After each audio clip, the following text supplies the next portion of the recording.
Oh, it's 7:15 and we're calling this meeting to order. We have a silent prayer.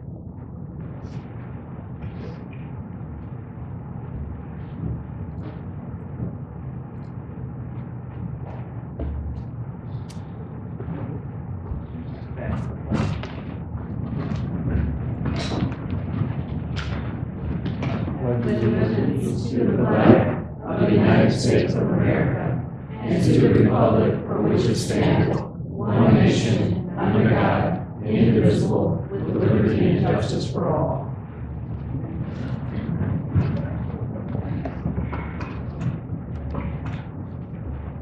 Roll call. Mrs. Franks? Mayor Kindle. Present. Mayor Pro Tem Costantino. Present. Councilwoman Lyons. Present. Councilwoman Pies. Present. Councilwoman Sawicki. Here. Councilwoman Williams. Present. Councilman Tucson. Present. Acting City Manager Szymanski. Here. City Attorney DeWally. Here. Okay. All right. We need a motion to approve the minutes. Okay, you have to read them.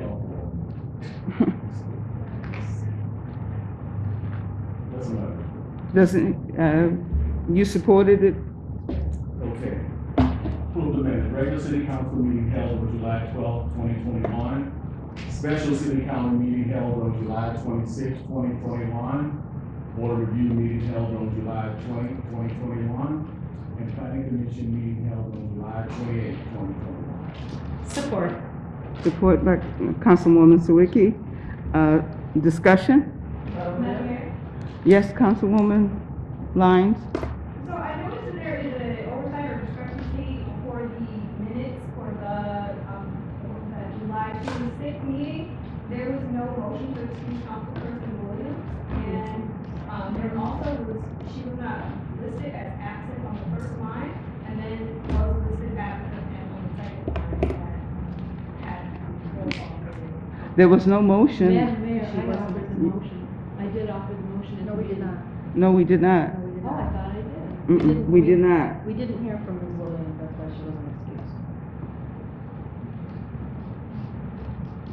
Is there any further discussion? Yes, Madam Mayor? Yeah, so it's still be a correction because I wasn't listed as being present, I wasn't present. So do we want to excuse Mrs. Williams now or make the motion to excuse her and to adjust the minutes? Is that proper? All right. I'll support. Attorney, is it proper? Okay.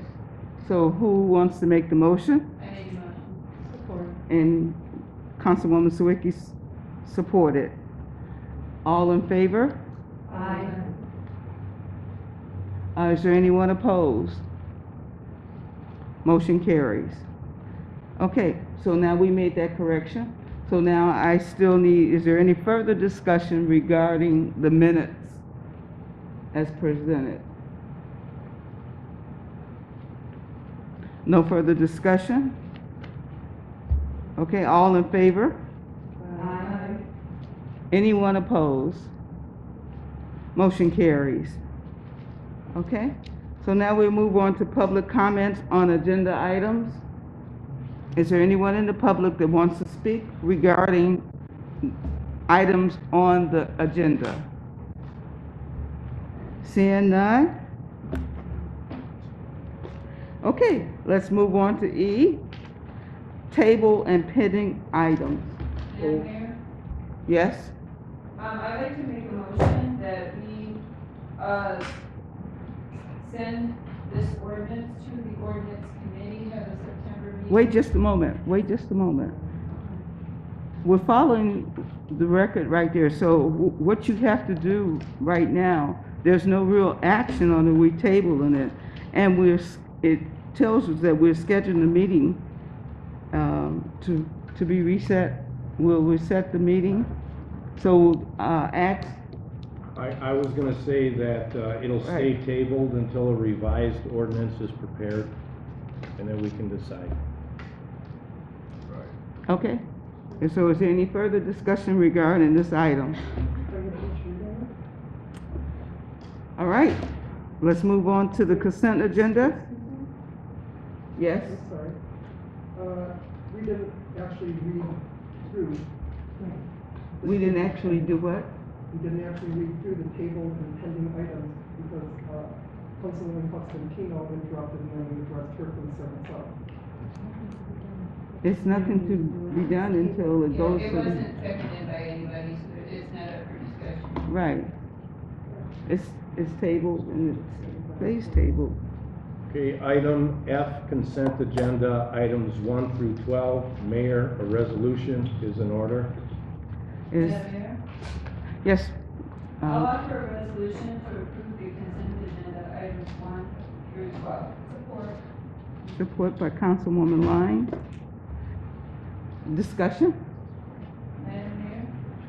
I would just, number 10 is a little bit, I'd like to know a little bit more about this, because generally when things are on the consent agenda, they're either 5,000 or less, or they're just a regular expenditure that we have every meeting or every month. I just wanted, I believe that, this is more than yeah. And that is, yeah, RKA Petroleum, that's who the city purchases gasoline and fuel oil to run the equipment. I want to say that the cost of gas has gone up. We buy it when it's available so that we don't run out at our own pumps. And that's why it's on the agenda right here.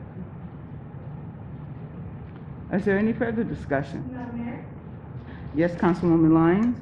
I have some questions and seek some clarity on this invoice we have here for payment to Drive Creative Services LLC. We have two invoices here, one in the amount of $600, and it says bill to Wayne Bradley, Detroit Community Health.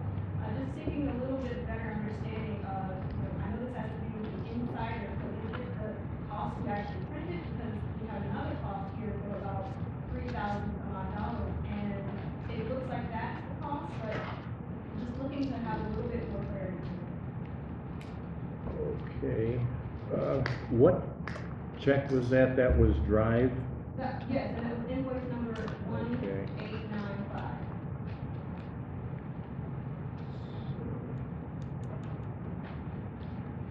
Okay, Drive Creative Services, okay, what they actually did, in addition to the newsletter, they also help with some of the department forms, printing some of the department forms, and I believe those were the forms that are used in our police department. So that's what that extra charge was for. You're welcome. Is there any further discussion? Madam Mayor, I have a question on number 9. Third pump station, $14,560 is actually 2 months. Is that because of the flooding, or that was, I haven't paid close attention, is that what we kind of pay every 2 months or every 4 months? Or, and then we also pay Milk River too, and. That's a whole different. That's actually a half-year payment, and the reason why the invoice is a little bit higher than normal is that it takes into consideration of legacy cost for pension and for OPEB from the operator that used to operate that pump. I believe he was a 30-year employee. So they are breaking out the shares. As a matter of fact, our auditors are right here. They could explain that in depth, but it's legacy costs for post-employment health care and pension benefits. So the next payment will be less, or? It's going to be about the same. It'll be about the same. And we pay this, you say, every 6 months? We pay it every 6 months, yes. Is there any further discussion?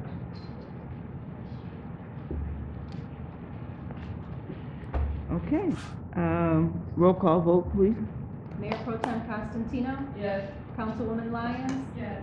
Councilwoman Pies? Yes. Councilwoman Sawicki? Yes. Councilman Tucson? Yes. Councilwoman Williams? Yes. Mayor Kindle? Yes. Resolution passes. Okay, since there's no old business, we'll move on to new business and city manager's report. Okay, next item, item number 1, is the 2020 audit presentation. Mayor and council, our representatives from Plant Moran they are in attendance to present the 2020 audit report. The audit report and related materials have been provided to you under a separate cover. What we're asking is, after the presentation, to please receive and file the reports. Dave? Good evening. Dave Harrington, Jake Janes from Plant Moran. We're here to present the audit results to council and to the public for Harper Woods for December 31st, 2020, and what a year. And so we'll go through it at a very high level. I know you all want to go through all 68 pages of the audit report tonight, but instead of that, we're going to do a summary, but we will take as many questions as you'd like on the details, because it is important for you to understand the financial condition of the community. We've been at this for a long time, and we're reporting a positive trend, and we want to keep it that way. So before Jake starts, he's going to do a few of the slides. We're going to sort of do this as a team.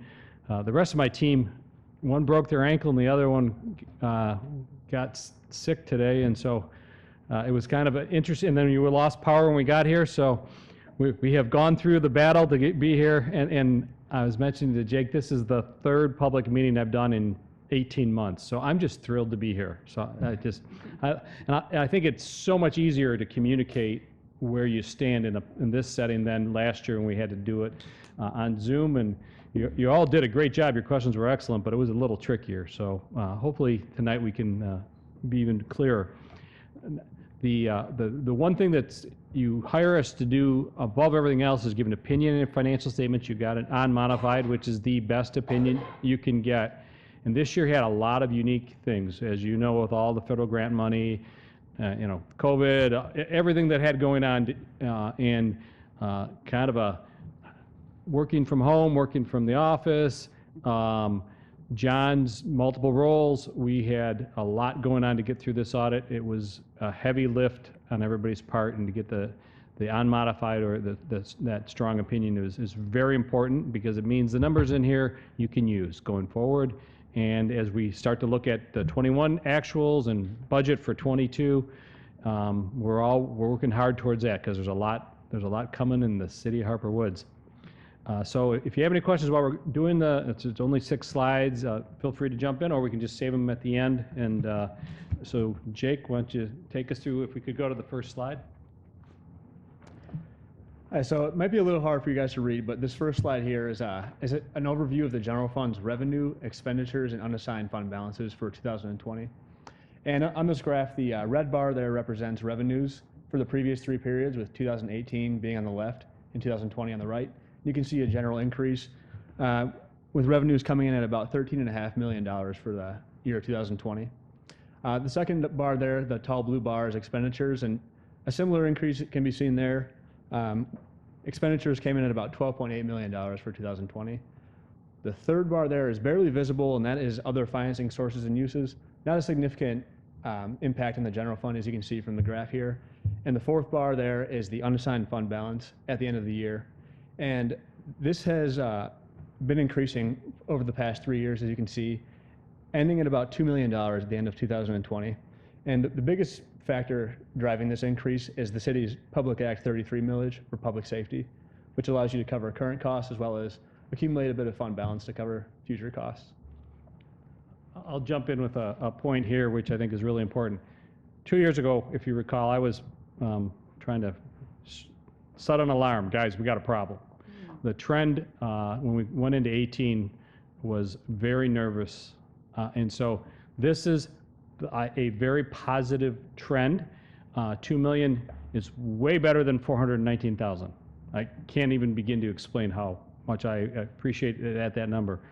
But as we'll look at, and we're looking at legacy costs and probably looking at some other things, one of the things I said at that time, we just got to get through the next couple of years, figure out what's going on with Eastland, which is obviously on the agenda tonight, and just various items. So this is a positive trend. It doesn't mean, oh, we're done. Okay, we've solved that problem. We can move on. It's 2 million is where we should have been 2 years ago. But way to go. I think it takes a lot of intestinal fortitude for the Public Act 33 millage to keep the city from heading in the direction that it was, and you did the right thing. It was tough to do. I applaud everybody in the departments. I mean, you have a lot of departments or one or two people. It's very challenging, but this trend is one that we need to continue to watch, and as we get through, and unfortunately when we get to the last slide, we talk about legacy costs, we'll see why it's so important to have a trend of this fund balance. No. Yes.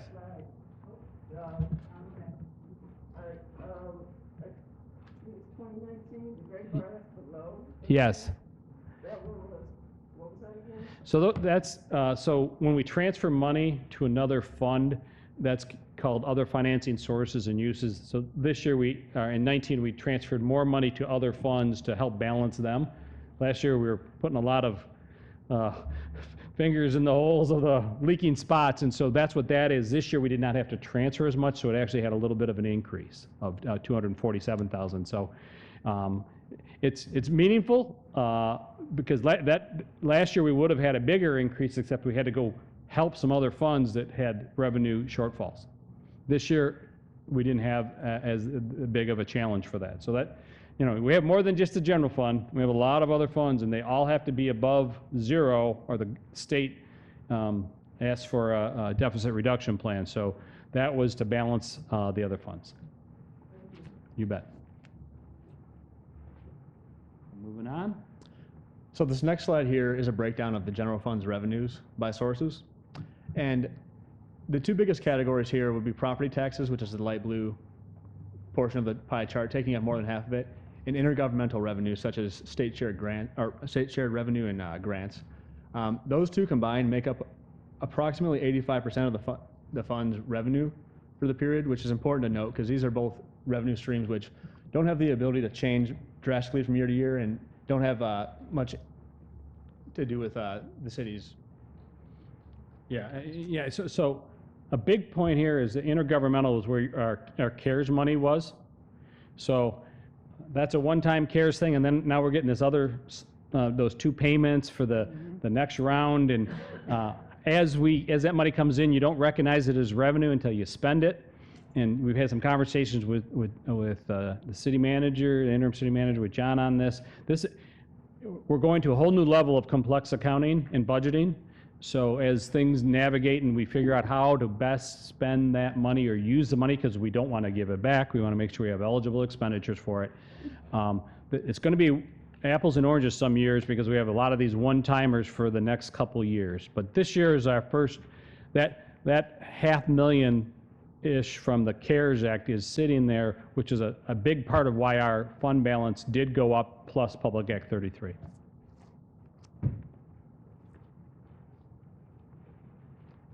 This next slide here is similar to the previous one, except that it shows expenditures rather than revenues. And there are quite a few categories in here as well, but the two largest that make up the biggest percentage of your costs are employee and retiree benefit costs and public safety costs. And those two combined make up approximately 75% of the general fund's total spending. Yeah. And so I've said this almost every year, 40% of every general fund dollar that came in this year went for benefits. But and primarily, why is it such a high percentage?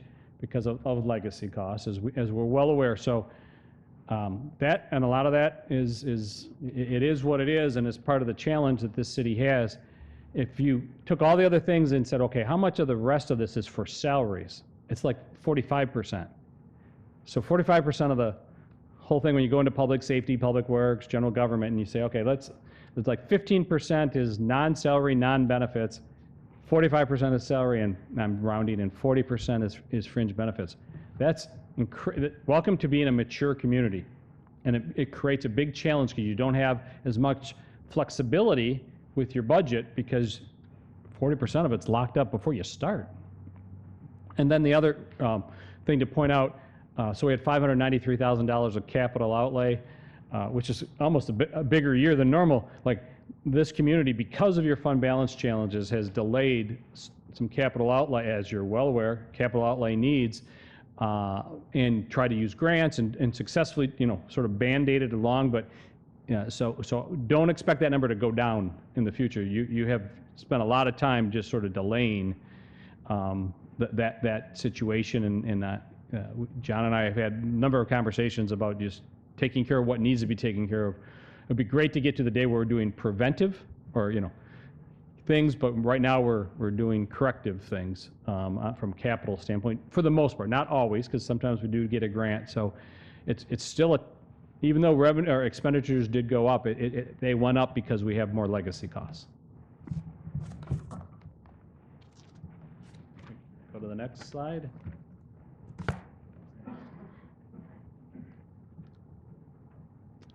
And this slide here is a breakdown of the general fund's fund balance by type for the previous 3 years. So as you can see just from the trend in the graph, the fund balance has been increasing quite a bit over the last few years. I can't see the numbers up there, so let me pull this up. But it went from about $831,000 of fund balance in 2018 to about $2.2 million as it is today.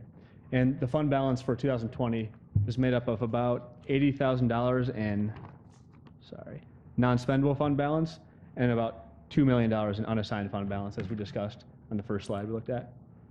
So this goes back, it's just a reiteration of the positive trend that we are thrilled to see. The next one is the water and sewer fund, if you think of the two biggest funds that affect the community, general fund, water and sewer fund. This one can be rather confusing. It's 3-year information. The key part is it's called unrestricted equity position, or it's called net position, but it's really your equity. And you see in 2018, it was -8 million, and we're at -5.3 million. Negative is not good, as we all know, but the trend is good. But the fund only has $200,000 in it at the end of the year, which a water and sewer fund, so it's still not in a robust situation, to say the least. It's trending more positively is the best way I can say it. And after the summer we have had, I can only imagine what 21 is going to look like. This has been, after a year of COVID, and then we were having all these almost daily natural disasters. So it's going to be a challenge going forward, the water and sewer fund, and so we'll watch that closely.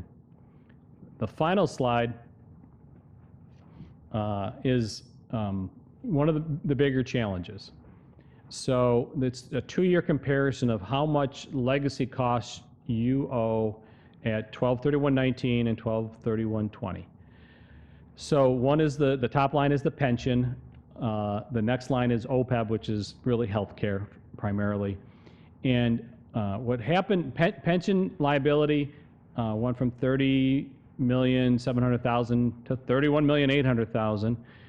We had a good investment return, but actuarial assumptions, life expectancy, things like that changed, and it caused a dramatic, caused an increase in that liability, not dramatic. In OPEB, if we added another year, 18, it actually went down from 18 to 19 over $22 million. And that was after negotiations and contract. Just a meaningful adjustment, which really was very important for this community on a go-forward basis. But in the last year, it has gone back up because of assumptions, healthcare assumptions, and that's a small percentage can swing something, $10 million in this number. It's the scare. I mean, and so that's why John knows these numbers like the back of his hand. But this number, if the contract adjustments hadn't occurred for legacy costs, that $67 million at 2020 would be well into the 80s or higher. So that's a meaningful number. So when we talk about the $2 million general fund balance, you always have to sort of bookmark and say we'd still have $67 million of legacy costs. We have money set aside for the pension. It's only at 40%. So the state wants us at 60%. So the state's watching the city very closely, and we're going to our annual required contribution is going to continue to increase, just because to get from 40 to 60 is going to be a challenge. The OPEB liability, we have no money set aside. That is just the number. And, that's another thing the state would love to see eventually, how you're going to start funding this. Recognizing that this community need to first rebuild its general fund and really get things in solid ground. So I'm not here to say, okay, we need to take that money, that $2 million bucks, and let's put it here, because that's not enough to move the needle. But that's why it's a long-term thing. It's a long-term thing. Definitely, we're headed in the right direction. Like last year, I said, well, it's better than 18, but we just don't know what the world's going to be because we're right in the middle of the pandemic.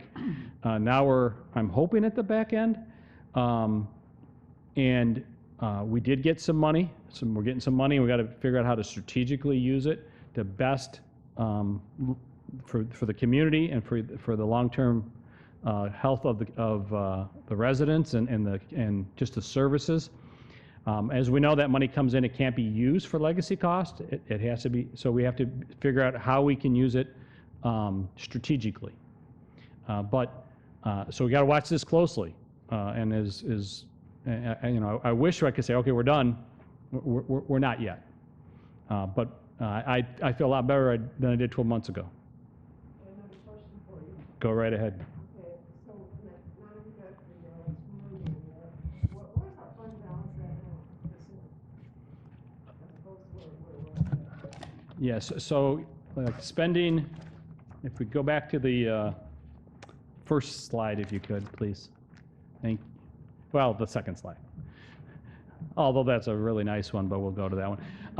So you look at $12.8 million, and you say, well, $2 million as a percent of 12.8 million is between 17-18%. So if your legacy costs were in good shape, I'd be like, this is great. Since our legacy costs aren't in good shape, this is just needed, because we could literally have a year where your annual retiree contribution could go up $2 million. Where were we at last year? So last year, your fund balance, that's the unassigned fund balance, was $645,000 divided by 11.7, so you were sitting around 6%. So a meaningful improvement as a percent of total, but again, I'm worried about the pension and health care requirement to sort of get us through. And so that's why we need to have a state, because if we get hit with a big number, we better have a fund balance to be able to support it. So we went from 6 to about 17. So again, last year I was like, okay, it's better than that, because the previous years it was just going down to that 419. So this is a positive trend. Yes? So I have a question about, one of the slides you mentioned, the water and sewage fund balance. So in terms of forecasting, looking at those water and sewage fund balance deficits, with infrastructure repair and sort of, looking at state and federal programs to try to improve infrastructure, and those are some considerations that a lot of people have been looking at on the state and national level, with all of the, floods that have been happening. Right. Are we looking at consideration for, those aspects of like, just those deficits continuing to go on that, trend of repairing themselves, and with those infrastructure repairs or potential infrastructure changes, that they impact forecasting from 2022 to 2025? Yeah, and so in the water and sewer fund, great question, because it's a multifaceted, I could spend way too much time and bore you all to death on it, but cash is king in the water and sewer fund. It's king everywhere. It's king in my life. It's how we pay our bills. It's how we get by. And so the issue, I think it was the next slide, which shows the deficit. Yeah. The issue is infrastructure needs, clearly we don't have enough cash to be able to take care of them. Now, if we get a grant, way to go. And, but if we have to bond, which is the natural approach when those types of things occur, if we have to bond, then that affects cash flow.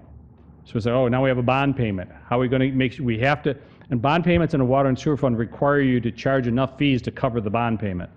So we'll have to be watching that closely as we look at the capital needs that aren't covered by grants. And you know, in a lot of communities, so the one thing I'd say is the community has historically been very fortunate because a lot of water and sewer systems have $20-30 million worth of bonds. You know, at the end of this last year, you had $2.4 million of bonds, which is a really low number. But, you know, your system's not, you know, you go through the whole city, there's a lot of opportunity that's going to pop up, and we've discovered a lot with the flooding and so hopefully some support will come from grants and from other agencies, so the burden won't be borne through just a bond issue. But as we have to bond, it will impact rates because we'll have to pay the bonds. There's no way you'll be able to come up with $10 million if you have a $10 million fix.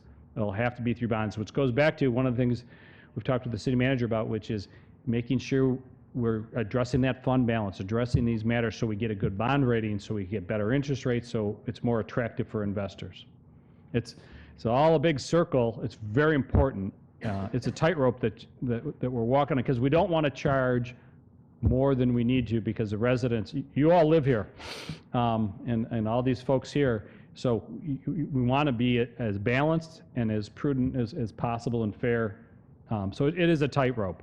And I grew up in Fraser, the home of big sinkholes, and you know, I can remember my parents complaining. I lived in Fraser, and it's like, oh my, you know, because of those sinkholes that all the bonding we had to do out there, it impacted the residents. And so being able to get the money and do the repairs to avoid some things is very strategic.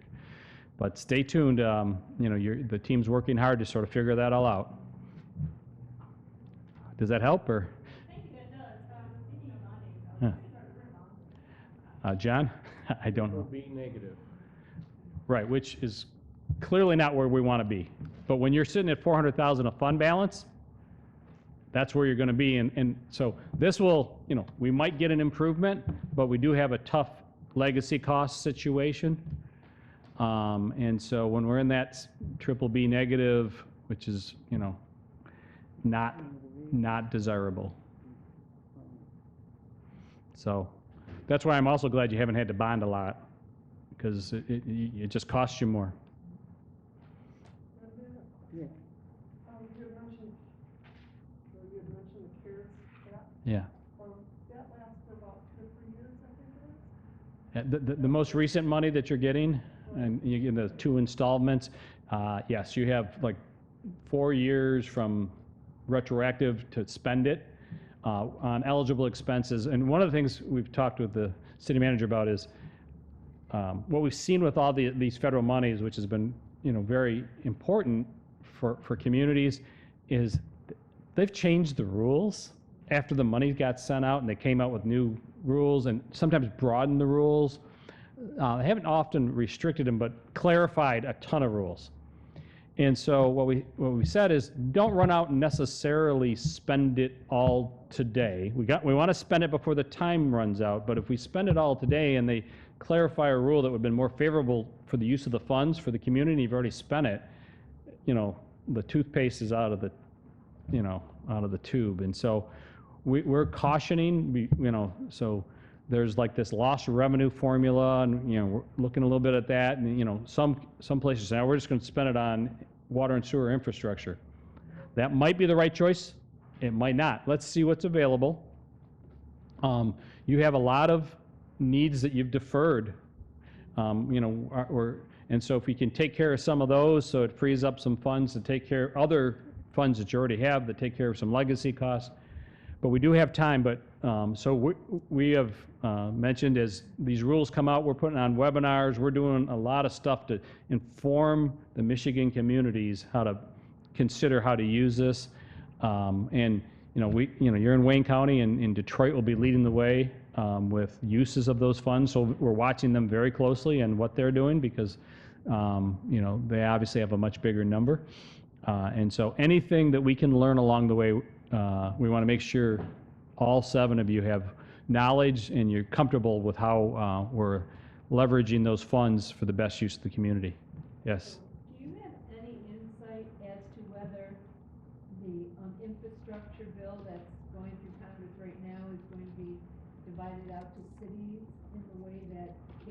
was, or do you have any insight at all to that? I do not. You know, it's interesting, they talk about how much money's coming to Michigan, and I don't know if it's all going through Lansing, or if it's, like, what's happened now with the previous money is, like, there was direct recipients and there's indirect recipients. Harper Woods is an indirect recipient, and which is, so if it has that same flavor or characteristic, I don't know if there's going to be flexibility or not. We all know pretty much everywhere in the state there's, on the major thoroughfares, there's a lot of infrastructure needs. We got plenty here. And I would love for some indirect assistance, because our gas taxes, we're expecting those to be less because there were less people on the roads. And so, you know, we'll have less for major and local street repair. So we'll see it. I know John's watching that one closely too. So stay tuned. We will, as something comes up, we'll have, again, webinars. We'll send out some email alerts, and to keep you as well informed as we can. Good question. All right. Anything else? Any further discussion? Okay, we need a motion to accept. Madam Mayor, Yes, Councilwoman Lyons? I'll make a motion to receive and file the 2020 audit/financial report as submitted by the city auditors, Plant and Moran, and also to receive and file their management report. Support. Okay. All in favor? Anyone opposed? Motion carries. Thank you, guys. Thank you. Have a you. great Thank you night. so very much. Okay, new business, item number 2, public hearing, lot split request. Mayor and council, attached is a memorandum from the city clerk submitting a request to hold a public hearing on the proposed lot split request on behalf of Eastland Center Mall Realty Holding, LLC. As she states, the zoning ordinance requires a recommendation from the Planning Commission, followed by a public hearing of the City Council and their final approval. As such, it is recommended that we hold the public hearing in order to hear public comment on this request. The only requirements on this item are to open and close the public hearing.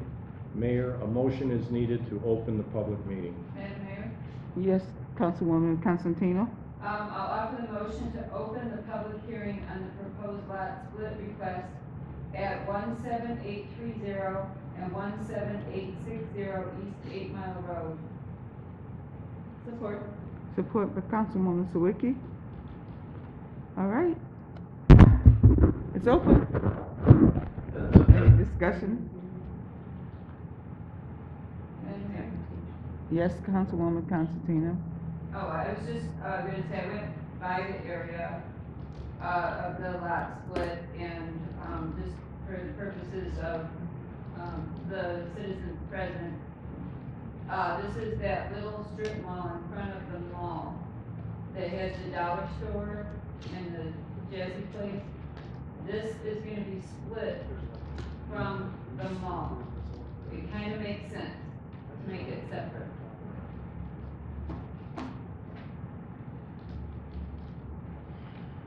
Is there any further discussion, or anyone from the public would like to comment on it? Seeing none? Uh, I know the building, where you say the Dollar Tree, so this doesn't include. Dollar, Family Dollar. Yeah, that's what I was gonna ask, does that include? Family Dollar. Family Dollar's not, Hmm? okay. So what is, so that doesn't affect the 2 restaurants, that's what we're on, they say, and, started? No, it doesn't include starter. It includes, they say, the Jazz Apparel there and Family Dollar. That's it. McDonald's is on his own land, as well as Lowe's and Home Depot. Madam Mayor? Yes, Councilwoman? Would now be a time for me to ask some questions concerning those parcels of property? Or should I wait for the rezoning question? My question is, that particular parcel of property is going to come up for rezoning. That's the next thing that we're going to talk about. And the other parcels of property that are not part of the potential development are also, I think, zone RS1. So the Home Depot, the Lowe's, the school, property, McDonald's, they say, you know, those are all RS1, I believe, currently. If this parcel is incorporated into the existing RS1, would that give it 25 acres, the necessary minimum amount to be considered RS1 zoning? Or do we have to go back and rezone all of those parcels? Rubio from McKenna. McKenna. Paul, could you please answer this question? Hi, thank you. Paul Rubio with McKenna, the city planning consultant. The answer is no, because those are already established as RS1 zoning. They're fine to leave how they are. The issue with this lot split, because there's a desire to split this lot, and there's a 25-acre minimum, establishing a new district requires at least 25 acres in RS1, which is why next on your agenda is a rezoning to C1, which doesn't have that minimum requirement. Then why isn't this particular portion just grandfathered into the rest of the RS1? You know what I'm Good. saying? Yeah, I do. Yeah, because this parcel doesn't exist as it's proposed currently. It's part of the Eastland parcel, and the proposal of the current owner is to remove this from the planned unit development. And so all the rest of them are separated in some way? Correct. Okay. Yeah, they'll remain as they are. I think if everything that's on your agenda is proposed, then there needs to be sort of a reconsideration of the master plan, because the master plan and then the zoning that came from that envisions the mall staying there. Okay. And then on the master plan, if those parcels then need to be rezoned, they would come through at that time? Correct. Okay. All right. Madam Mayor, Yes. Yes. could you tell me what's the difference between RS1 and C1 zoning? Because when I saw it on the agenda, it looked like RS1 was a higher level of zoning and C1 was lower than that.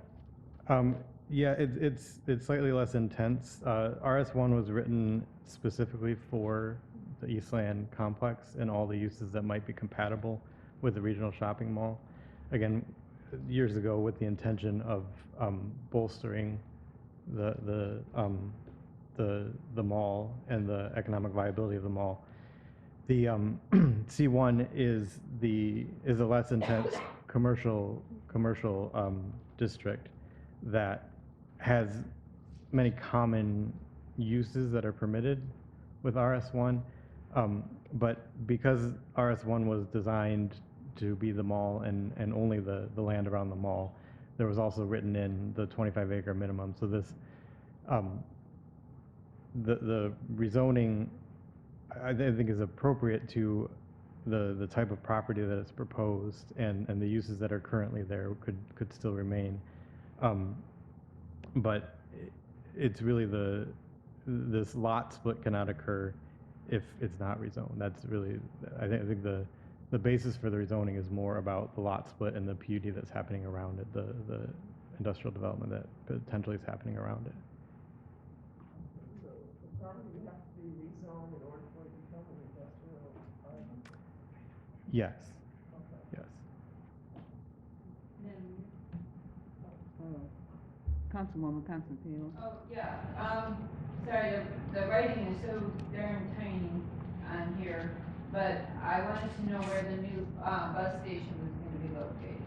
Because a lot of the workers will probably take the bus to get there, and I can't really tell where it is in the picture. Is that the little teeny number 1? I'm not sure which, I don't know if I have the same picture in front of me. Negotiation. But I think the location of a different bus stop is to be determined. Yeah, Okay. you're looking at the. So it's not on here yet? Correct. Okay, not my imagination then.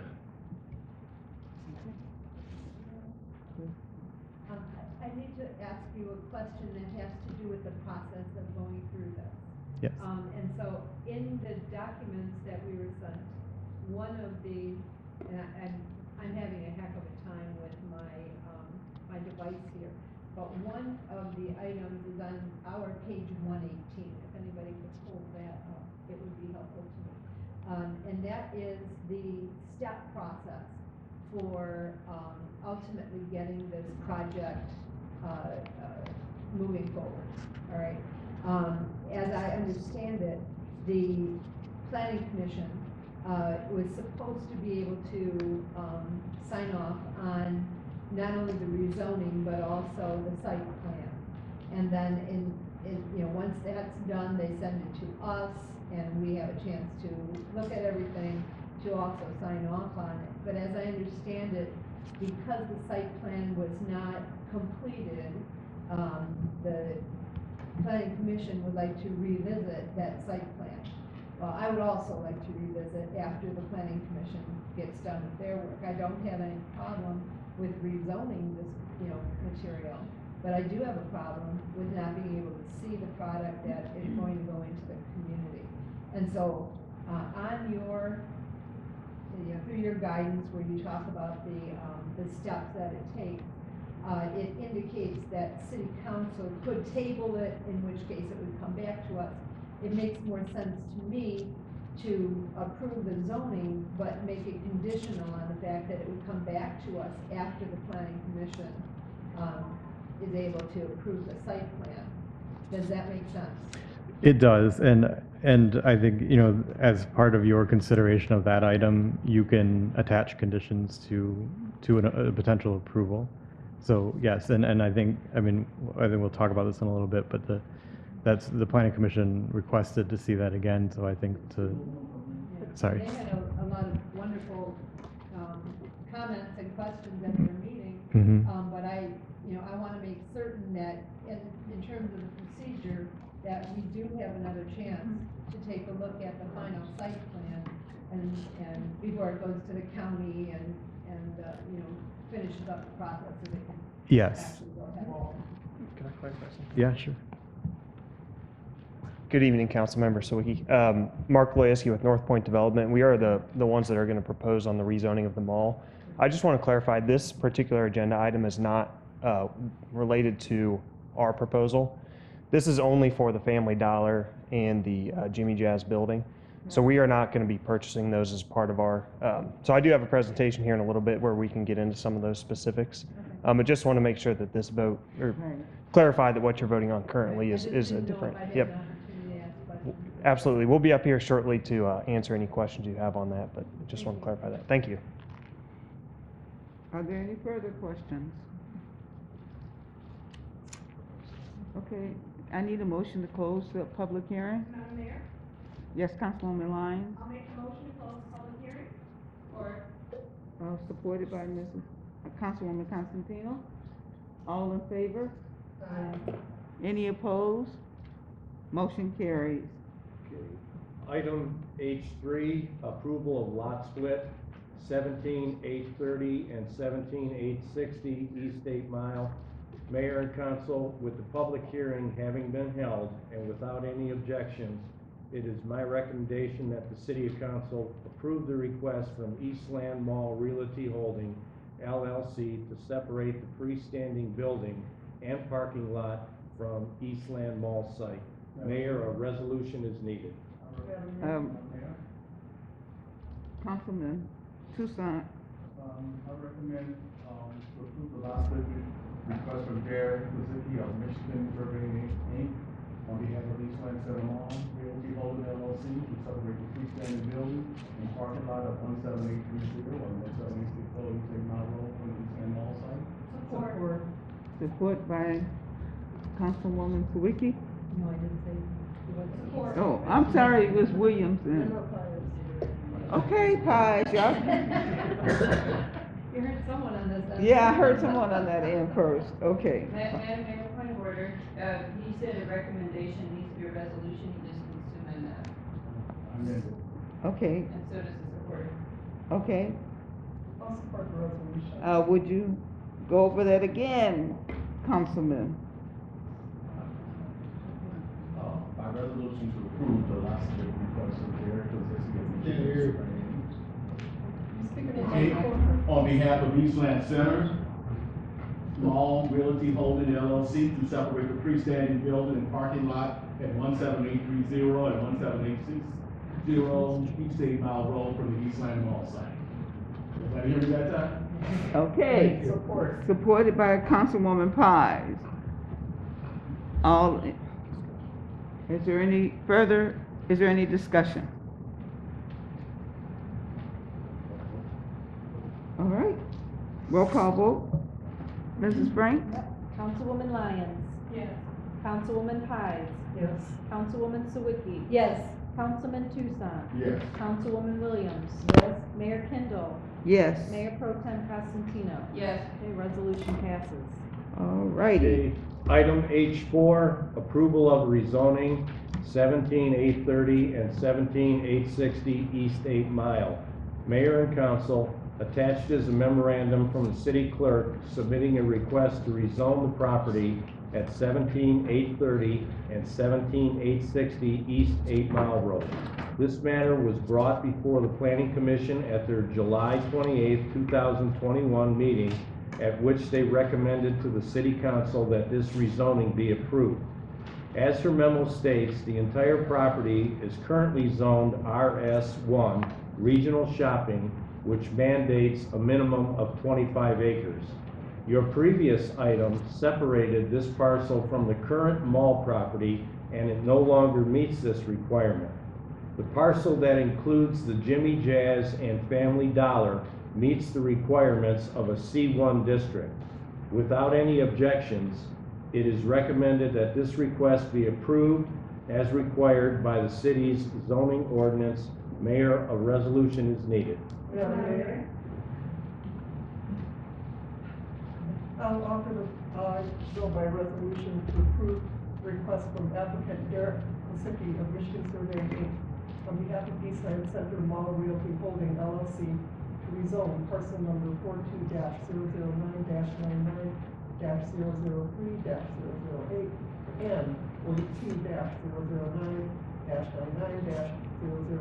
42-009-99-0003-724, commonly known as Jimmy Jazz and Family Dollar, from RS-1 to C-1.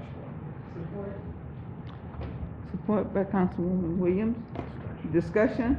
Madam Mayor? Yes, Councilwoman It's a Sawicki. question for our McKenna person. In terms of the in terms of the C1 designation, it says it permits restaurants, but drive-ins and fast foods, hotels, motels, et cetera, would require a special land use. What is special land use? Special land use is a additional layer of approval. So there are uses that are permitted by right that the owner of property can just establish or change by the zoning ordinance. There's another set of uses that because of their location or because of their potential impacts, they have to meet a second set of requirements, and they require site plan approval, planning commission approval. So it's just an extra set of standards that need to be applied to those uses. So if anyone should come in and purchase off that parcel and want to put in a fast food restaurant, it would have to go back to our planning commission for approval. That's correct, yes. Okay. Yep. All right, but a regular restaurant could go in. Correct. Thank you. Is there any further discussion? Roll call vote, Mrs. Franks? Councilwoman Pies. Yes. Councilwoman Sawicki. Yes. Councilman Tucson. Yes. Councilwoman Williams. Yes. Mayor Kindle. Yes. Mayor Pro Tem Costantino. Yes. Councilwoman Lyons. Yes. Okay, resolution passes. Mayor and council, item H5, approval, Eastland Center rezone planned unit development. Mayor and council, attached is a memorandum from the city clerk submitting a request from Northpointe Development to rezone the property at 18,000 Vernier from RS1 Regional Shopping to a planned unit development, PUD. This request was brought before the Planning Commission at their July 28, 2021 meeting, at which they recommended to the City Council that this rezoning be approved. As her memo states, the Commissioners approved this subject to reviewing the final site plan. The site plan that was presented did not include items such as building design, signage, lighting, and landscaping. These items have been outlined in the July 23rd review letter from Paul Urbiel, our planning consultant. Therefore, without any objections, it is recommended that this rezoning request be approved. Mayor, a resolution is needed. Madam Mayor, Yes, Councilwoman Pye. I will offer by resolution to approve the request from Northpointe Development to rezone the parcel at 18,000 Vernier Road, commonly known as Eastland Center, for the development of 3 industrial buildings from RS-1 Regional Shopping District to a planned unit development, PUD. Support. Support by Councilwoman Lyons. Discussion. Madam Mayor? Yes, Councilwoman Lyons. So this is more of a question for Lieutenant and Associates. Would it be possible to send to members of council or Northpointe, a more clarified version of the planned unit development, process so that, to be able to, one question is, the standing of the council packet, but, being able to follow along what the planned unit development process is going to entail and just kind of to see the graphic better, if that could be something that's sent over to the council. Absolutely.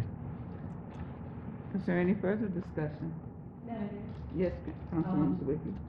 I assume that this would be the time when we would be hearing from Northpointe, their representative, to explain what they have in mind, and then ask questions. Thank you, Paul.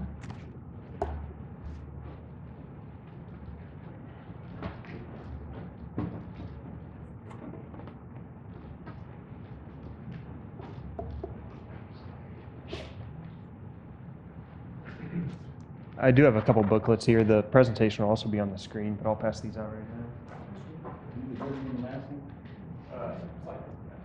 Thank you so much.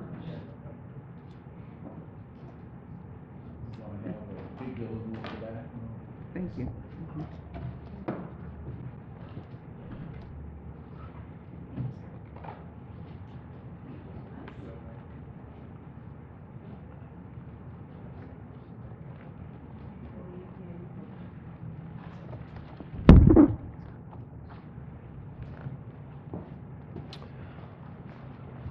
Good evening. My name is Mark Bloyeski with Northpointe Development. It's a pleasure to be here tonight. I appreciate your guys' time and look forward to hopefully answering some of your questions. If you want to go to the next slide here. Just a little bit about Northpointe.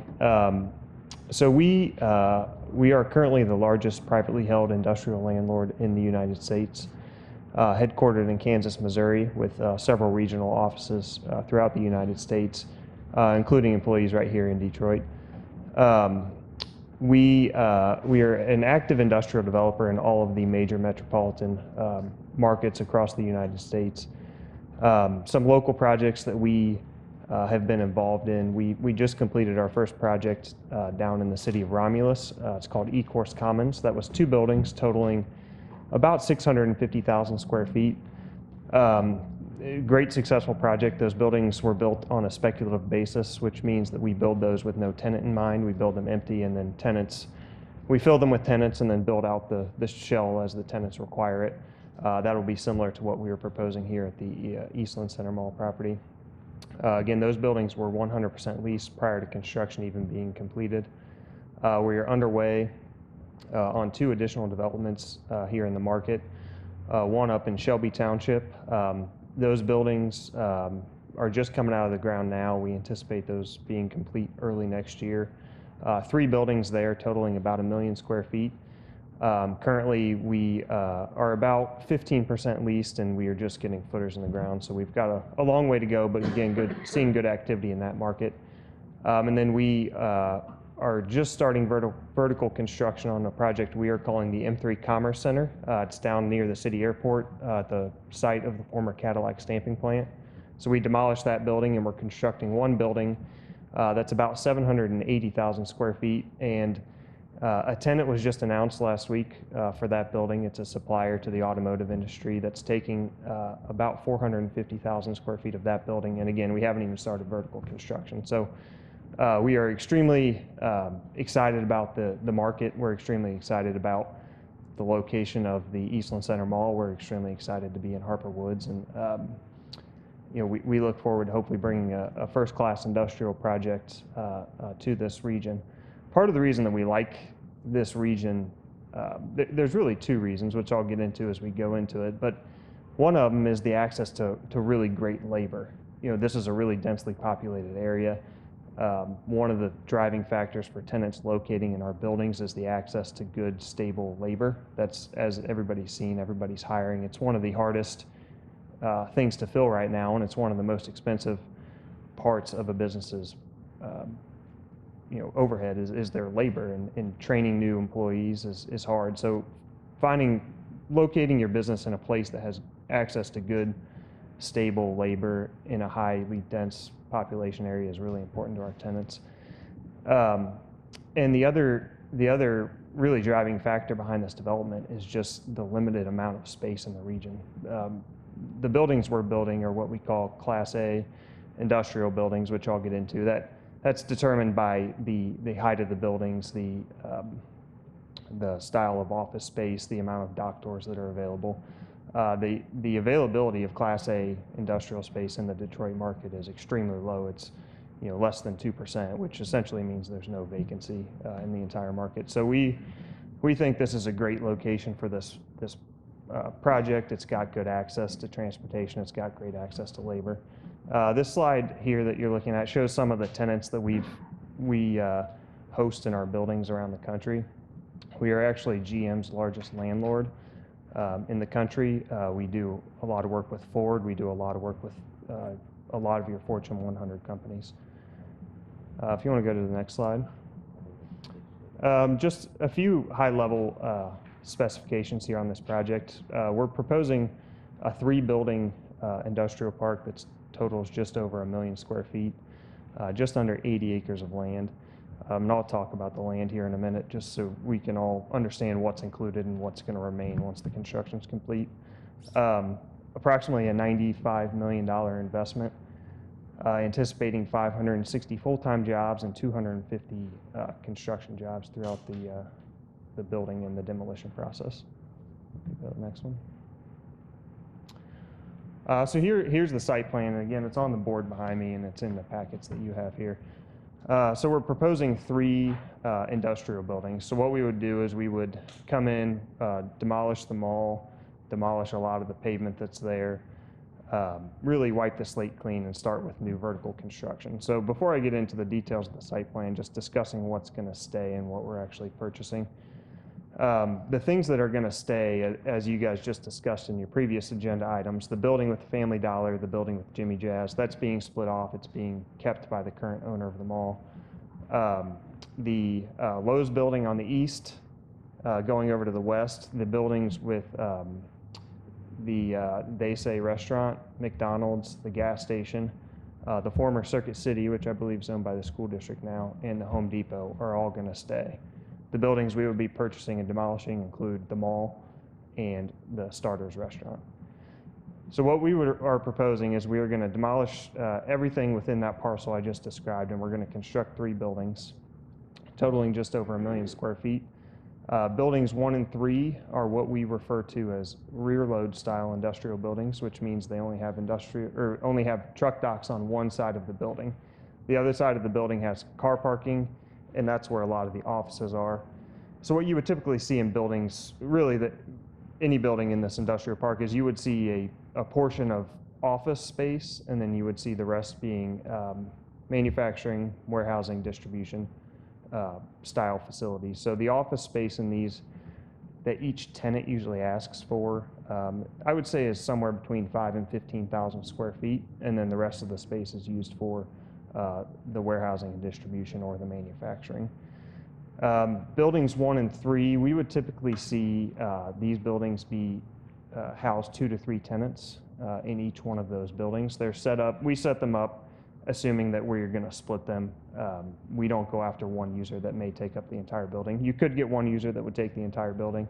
But for example, our e-course project, the buildings there are similar to, let's say, buildings 1 and 2, and we have 6 different tenants in those 2 buildings. So we really set these up to be as flexible as possible to attract the best tenants that we can.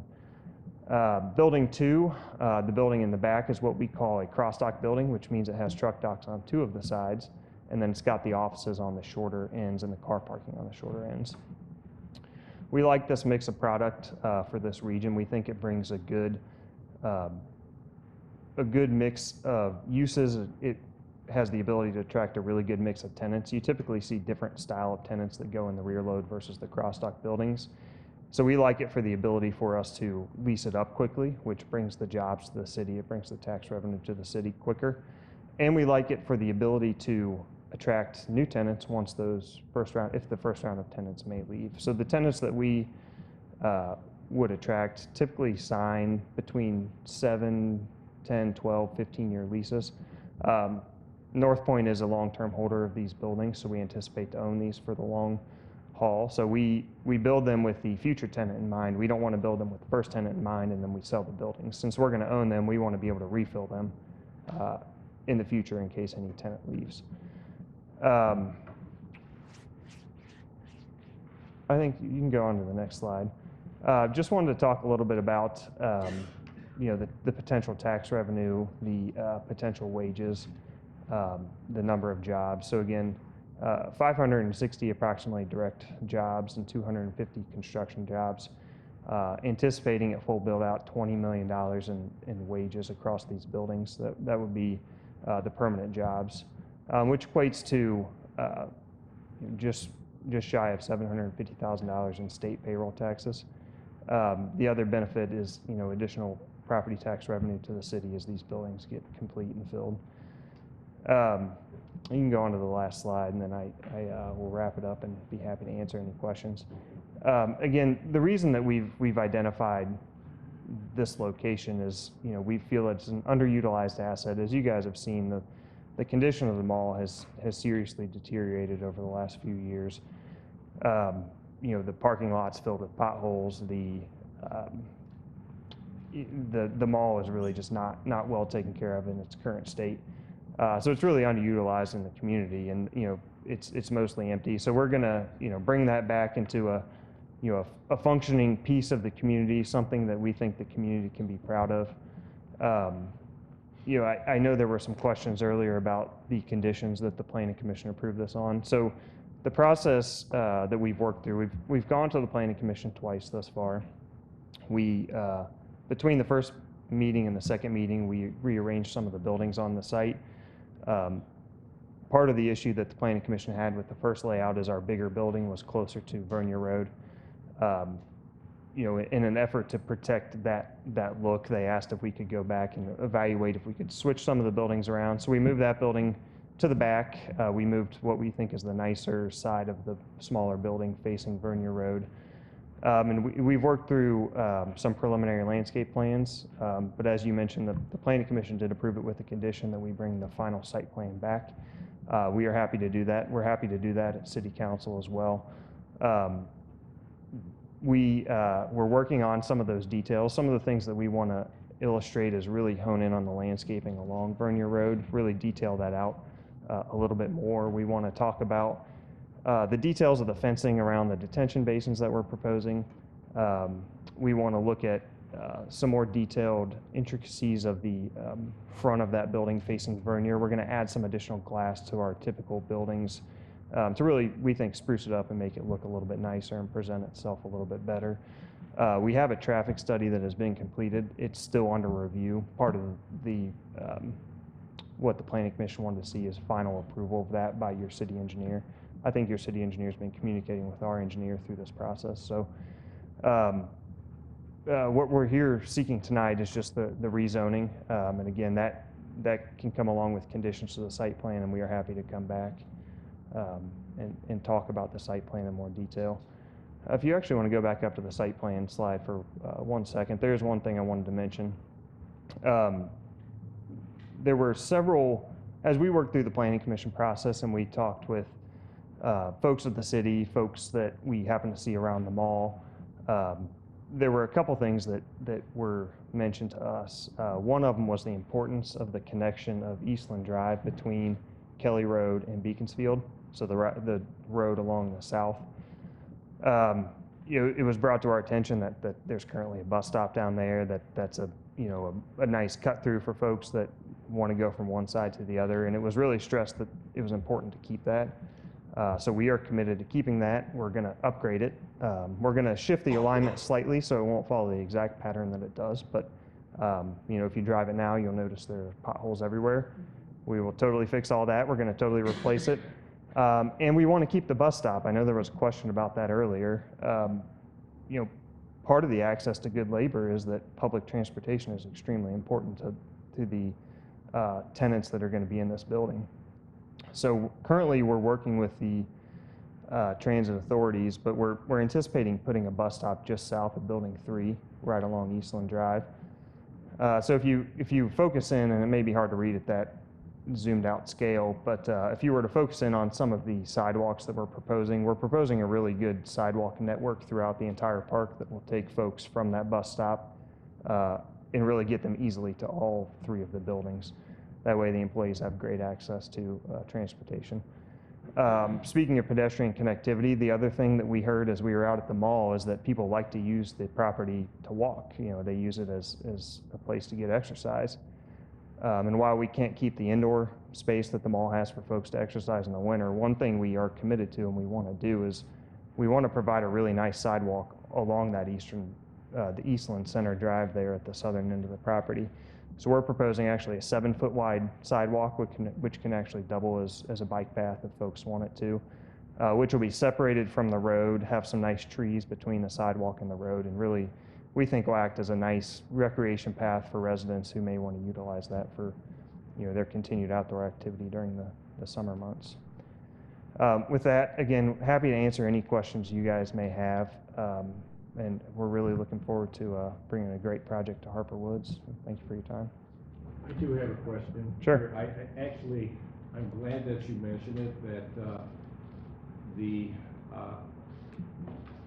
your development is 100% occupied even before it's built. You contrast that to if you had apartments, if you had anything else built, it would have to be built first. Yep. And then you would be attracting tenants. With this development, they're actually coming to you even before the development is completed. That is very important in terms of revenue to the city, getting things up and running a lot quicker, and I'm glad you brought that up. Yeah, and the one thing that it does as well is we think as the employees get stabilized in these buildings, it's going to spur additional development because there are services that those employees are going to demand.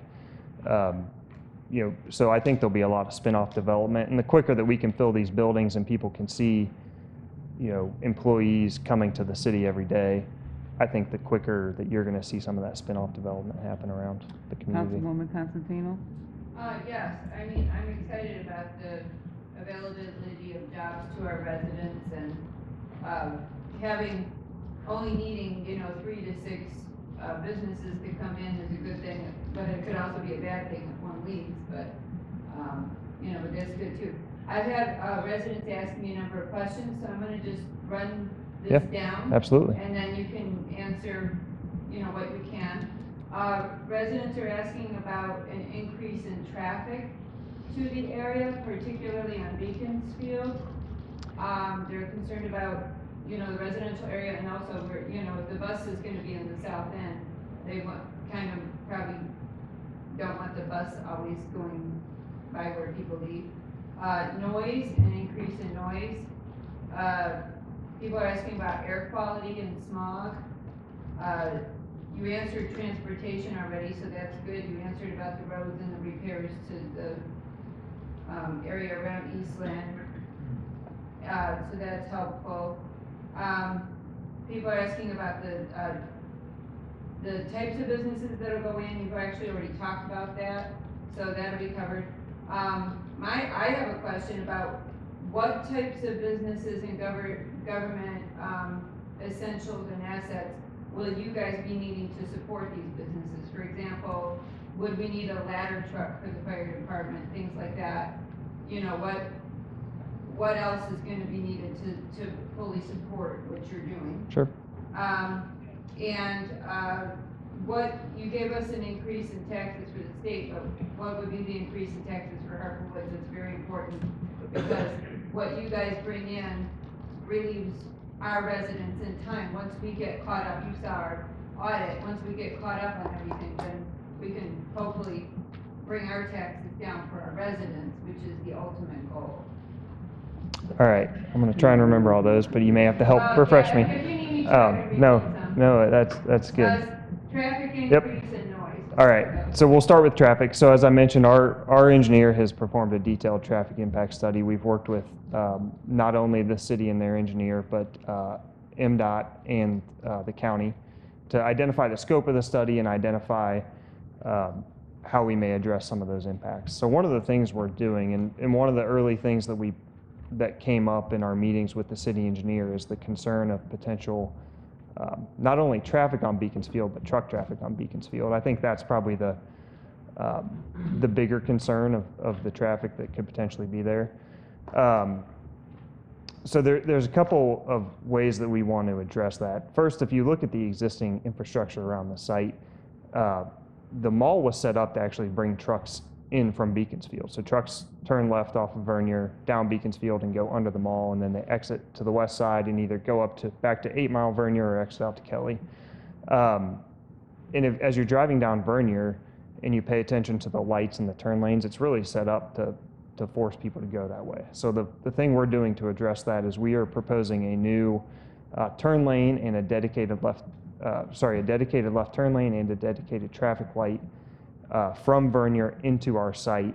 So we anticipate the trucks are going to be coming from the interstate, heading west down Vernier, taking a left into our site. So the driveway between Building 1 and Lowe's, if you follow that directly up to Vernier, you'll see there's some green out in the median of Vernier there. We're proposing a dedicated left-hand turn lane into the site at that location. So we anticipate that the trucks will utilize that access into the site. And then the way our truck courts are set up, you see most of them are kind of congregated right there towards the middle. So we've got kind of one shared road that goes between Building 1 and Building 2. All the trucks will utilize that to exit the property. So they'll head towards Lowe's, ideally take a left on the road between Lowe's and Building 1 and exit back out to Vernier, take a right, and get back to the interstate. So that's how we're combating the Beaconsfield traffic. If there does happen to be a truck that gets out to Beaconsfield, our goal is to make sure that they turn left on Beaconsfield and not turn right and get further into the residential area. And how we're going to combat that is, I mentioned we are long-term owners of these properties. We have asset managers and property managers that are in constant communication with our tenants, and they're always at the grounds, making sure that the grass is mowed, the trash is picked up, things like that. So we can work with our tenants specifically to make sure, if they go out to Beaconsfield, make sure they're turning left to get back to Vernier. But we're going to work with the tenants to try and eliminate any need for any trucks to get out to Beaconsfield. I think you will still see some trucks there. Lowe's utilizes Beaconsfield to access their truck docks with their trucks. So you may still see some truck traffic just from that existing use, but the beauty of us owning these buildings long term is we have a great relationship with our tenants, and they want to be good stewards of the community. They want to make sure that they're keeping you guys happy, they're retaining the best employees from the community. So they'll work with us to make sure we're keeping it safe and directing trucks where they need to go. The noise, I think the nice thing about the way our buildings are set up is the truck docks are going to be the noisiest portions of the site, obviously. Most of our truck docks are centered right towards the middle, and they've got 45-foot tall buildings on every side of them, which is really going to keep that noise from traveling. If you think about a sound barrier along a highway, that's designed to keep the noise, within the highway. Those are, 18 to 20 feet tall approximately. So we're going to essentially have a large sound barrier that's double that height, which should keep a lot of the noise focused, internal to the site. And I think you've got a really busy road out front, so you naturally have some ambient noise coming from the, traffic going down the road. So I don't think you're going to see a lot of additional noise from this development, just with the way that our buildings are situated, and they're going to act kind of as that natural sound barrier. And air quality? Yeah, air quality is it's a tough one to answer because I think with the density of development that's already here, the existing air quality is going to be at a certain level. You've got a lot of trucks going up and down Vernier Road. You've got a lot of cars going up and down Vernier Road that are contributing to the existing air quality. The trucks that you see on the roads these days a lot of times are a more clean idle truck. So as they're idling in the truck court, they aren't as I guess they don't produce as many diesel fumes as they do as they're accelerating, up and down the roads, going from stoplights and things. So we don't have any real data testing on it, but we don't see a lot of air quality complaints from neighbors as we build industrial parks, with residents around. Okay, the next one, I'll jump down to what you need to support this project from the other local businesses and from the city. Yep, I think the beauty of a development like this is we are pretty self-sufficient. We don't rely a lot on public services, so we don't have a lot of police calls or ambulance calls unless there's an emergency or an accident from one of the employees. As far as the fire is concerned, these buildings will all have state-of-the-art sprinkler systems within them, so that they're designed to essentially self-contain a fire and put out any fire that's needed. So I wouldn't anticipate a drain on public services at all. I would think, as far as police is concerned, I would think will be less of a drain than the existing mall is, because you've got potential vandalism and things that are happening at the mall due to its semi-vacant state. So I think will be less of a drain than the current property is on your public services. Okay, and how about the increases of taxes for the Yeah, we don't have our final tax analysis done. Based on the records that I've seen, the city is not getting a large property tax income from the mall. So while I don't have final numbers for you as far as what the property tax is going to be, I can tell you it will be an increase from what the city's getting from the mall. That we were able to quantify what the state of Michigan's getting due to their income tax. The city does not, to my knowledge, have an income tax, so it's hard to quantify based on the number of employees that we're anticipating what the city revenue is going to get. income from the mall, and you got small and small, we'd like to recoup that. Yep. All right, thank you. My pleasure. Councilwoman Williams first, and then Councilwoman Sawicki. Thank you, Madam Mayor. I had a couple of questions for you, and thank you, Councilwoman Constantino, because some of your concerns were concerns I had also. You had mentioned another site that your company had built in Detroit. So I went by the other site, and I was driving along Connor. Yes. And the number of trucks that I encountered, because I know this site's supposed to be like 3 times that one, right? 2 or 3 times the size of the other one. So the one on Connor is not built yet. So the one on Connor is just under construction. So you may have seen some trucks hauling debris from the site, possibly, because we're just finishing up with the demo and hauling off some of that final debris. So I will say, as you're driving down Connor, you'll see a lot of trucks going from, I believe it's an FCA manufacturing facility, to maybe one of their suppliers. So you do see a lot of trucks going up and down Connor. Just they'll have FCA or Jeep or Chrysler painted on the side. But the trucks that you have seen to date would either have been construction related or a different development, since we aren't open there yet. The number of trucks is concerning, because we have 4 schools right here by Eastland. We have Chapman Park, we have Hopkins Woods, Tech Center, and then you go further down Beaconsfield, you have the elementary school, Yep. and across 8 Mile, we have the middle school. So I was thinking about the safety of the kids with all those trucks, and like you say, you have a plan though, so they won't be using Beaconsfield as much. But then I thought about the diesel fumes also, because I know someone who worked in diesel trucks, pointed out to me that they work with trucks with the diesel fumes, and those schools being right there. It was a little concern for them about how that's going to be handled. Yeah, certainly, I understand the concerns there, and again, I think the layout of what we're proposing here helps, similar to the noise, it helps address those concerns. Most of our truck courts are kind of center facing, with the exception being Building 2, which does have truck courts facing south. So I think, as the air travels through there and the potential for diesel fumes to build up, I would think, you don't get a lot of north to south winds. So, with the closest school is obviously the high school that's right there south of these buildings. You don't get a lot of north to south winds. So, hopefully the winds as they're blowing through these buildings are blowing east to west and, dispersing the diesel fumes potentially away from the schools.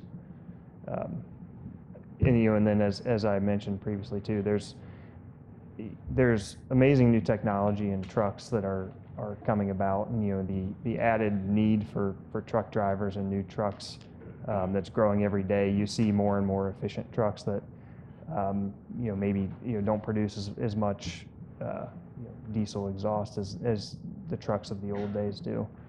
So I think as you continue to see advances in that, and you're going to see trucks that move trailers just around the yard. You'll see there's specialized trucks that will move trailers from the trailer parking spaces and back them into a dock. A lot of those are converting to a cleaner burning fuel, whether that's liquefied natural gas or even partially electric, because they aren't long haul truckers. They're kind of just running around the facility. So a lot of those you're going to see in the near future,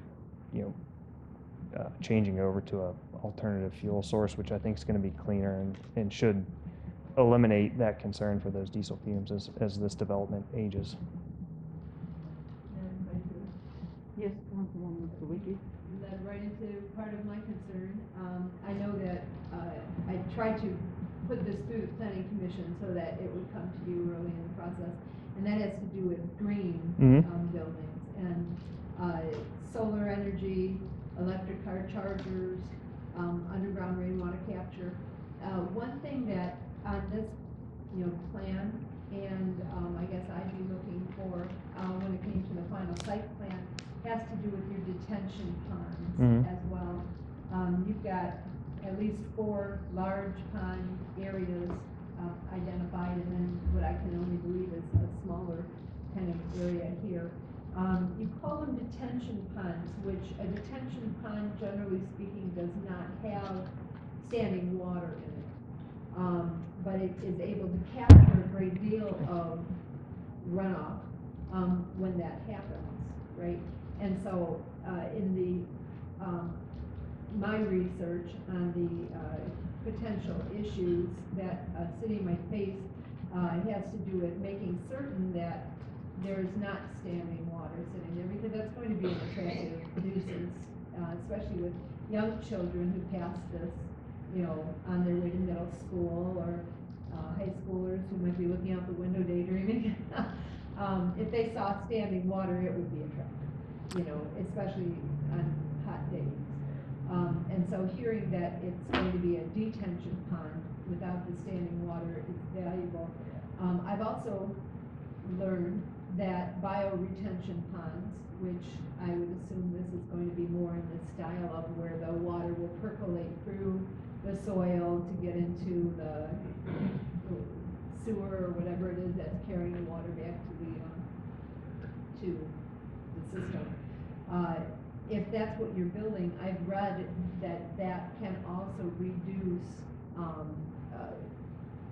the fumes from vehicles, and so it could work, in a number of different ways. With plantings that are native plantings, it's not going to take a lot of effort to upkeep that area, keep trash out of it and all that kind of thing.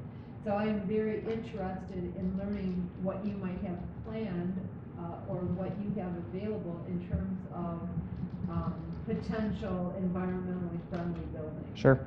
Yeah, I'll address those couple of different issues. First, regarding the ponds, they are labeled as detention. We have not finalized the design. There's a chance they could be wet permanently, and that'll be part of what we bring back as we continue to work on our design. And the reason that we don't know yet is the depth of the outlet kind of controls how much water we can or can't keep in there. So if the bottom of our pond happens to be lower than the storm sewer that's out on Vernier, let's say, there would be no way to get that water out. So it would potentially stay wet all the time. Regarding the biofiltration, so what Wayne County does require is they require what they call a stormwater forebay. So that means wherever we have water coming into the pond, we kind of have to cordon off that section of the pond. And what that area does is it acts as a pre-treatment, if you will. So it allows the water to percolate in, and the rate of percolation really depends on the type of soils you have. So the more clayey the soils, the harder it is for the water to get into the ground. But the other thing it does is it really creates a smaller area that can capture any of the trash or the potential runoff from the parking lots, and it allows us to be able to clean out that smaller area a lot easier and more often than the entire large basin. So these ponds will incorporate that practice into them, and Wayne County does have really strict standards that we're going to have to follow as part of this development. So we're still working through those details, and we'll bring those back at the final site plan review, both the Planning Commission and now it sounds like the City Council per your request. I will say the nice thing about the ponds we are providing, and you're right, there are 4. That other green area you see is just a grass planting or a landscape planting area. The 4 ponds are 4 more than what's out there today, which is great news. So currently the site is essentially 100% covered in either rooftop or asphalt or concrete pavement. We're reducing the paved area quite substantially. We're providing a lot of green space for both detention or retention basins and landscaping around the site. So we're not only reducing the pervious surface, we're adding detention basins, which there aren't there currently. So it's my understanding that you guys have to pay a contribution to the Milk River watershed based on the amount of impervious surface you have in the city. I think this is going to go a long way in helping the city reduce that cost that you have to pay, because not only are we reducing the impervious area, we are now providing detention, which is going to Wayne County is going to recognize as an added benefit to the area that was previously not detained at all. Regarding the green infrastructure,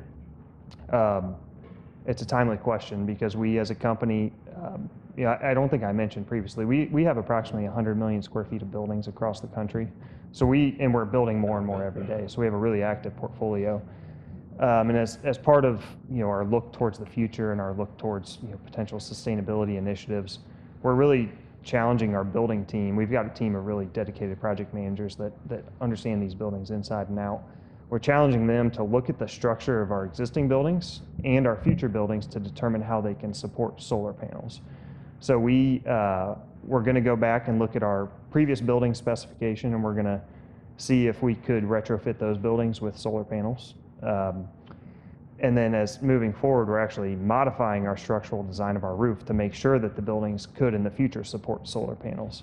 The one thing we have not figured out yet is how we're going to achieve the installation of those.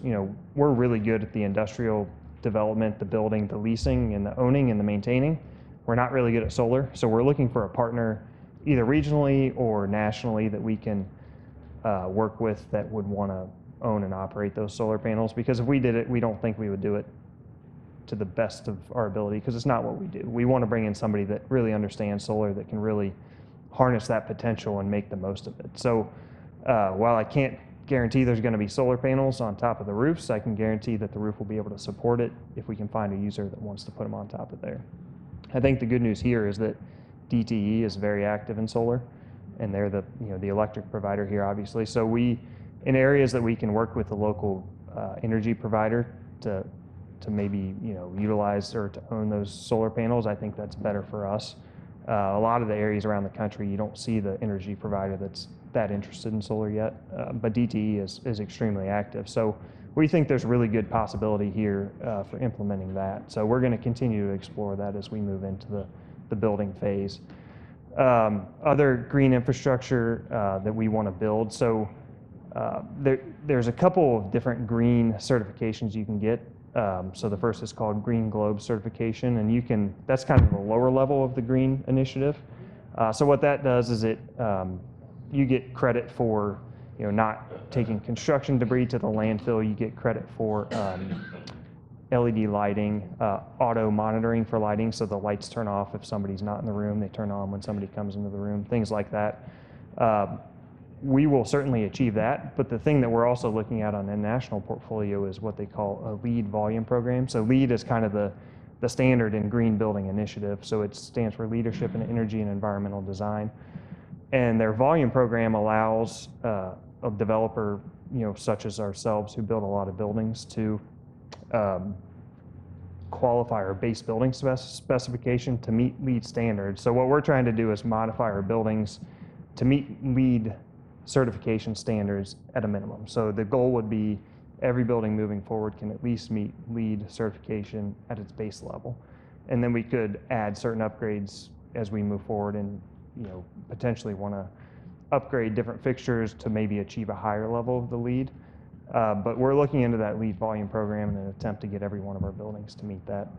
And then we're always contemplating the potential for electric vehicle charging and things like that. So we amplify our buildings enough to be able to support that infrastructure, and if a tenant wants that, then we install it for them at that time. I'm just gonna throw out one other idea. Sure. If you do go with wet pond, Mm-hmm. Obviously, putting up, wire fencing is not going to work. When I was a kid, it was a simple thing to jump a wire fence. So that has to be a consideration. But also the plantings around the wet pond, that would be thorny, Mhm. roses or Yep. something attractive that would naturally keep people out. Just gonna, Yeah, no, that's a great idea. I appreciate that. thank you. Yes. So this is a question more for both Northpointe and for John Szymanski. We talk about permanent jobs here that are going to be brought by this development project. So how involved will we all be in creating something akin to, I know larger cities have executive orders that enforce sort of making sure that there are a certain number of employees that are from that place. So like designated to incentivize employing Harper Woods residents specifically to, have something that encourages a certain threshold or percentage of, residents that have to be employed by, various entities that are going to be tenants of the development. So what does that process look like, and how can we make sure that Harper Woods residents will actually truly benefit from this and have a ordinance or something of that nature, as opposed to just hoping that Harper Woods residents will benefit? Sure. I think we've had this conversation on a lot of buildings around the country, and I think the issue with requiring a minimum is, what if you get enough employees here that there aren't enough people in Harper Woods to even fill that minimum number of jobs? Just for example, or if there's not, say our tenant wants 100 jobs and we have to make, say, 30% of them be Harper Woods residents.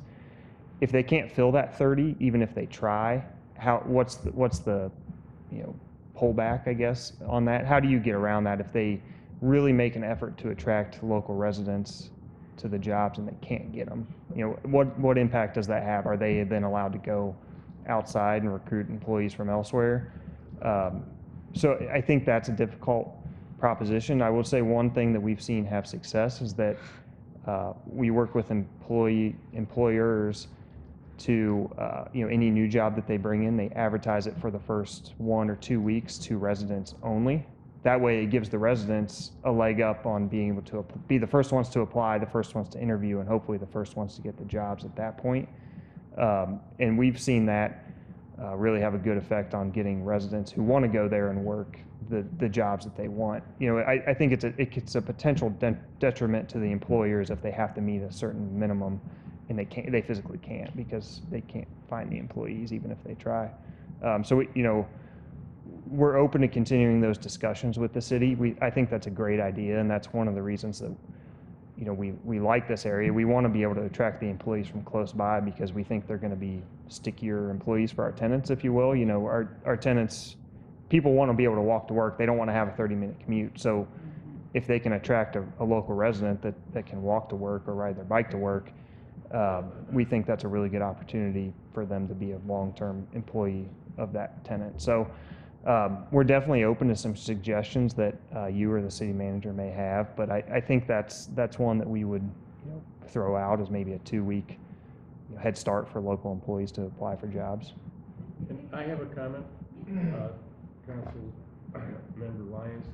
The mayor and I had some preliminary discussions with the Harperwood School Superintendent to possibly set up apprenticeship programs in the school that would prepare students for jobs, okay, in this area. So there has been some discussions, So that right Yeah, there that's a could great be idea as well. A potential workaround.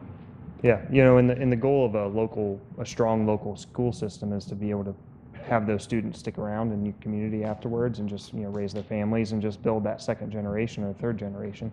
And being able to have an apprenticeship program where they can get a job right out of school and grow with that company is a great way to make sure they stick around in your community for the long term. So that's a great idea. Thank you for answering that. Just a real quick follow-up question. I know this question has been touched on by a few people, but this question has been touched on by a few people here, fellow council members, and it's about the consideration. Are we actually, the developers and McKenna and everybody, are we making sure we're having conversations with our, public safety and our directors to, address some of these issues around the safety of children with the detention ponds and Councilperson Constantino's question about fire safety?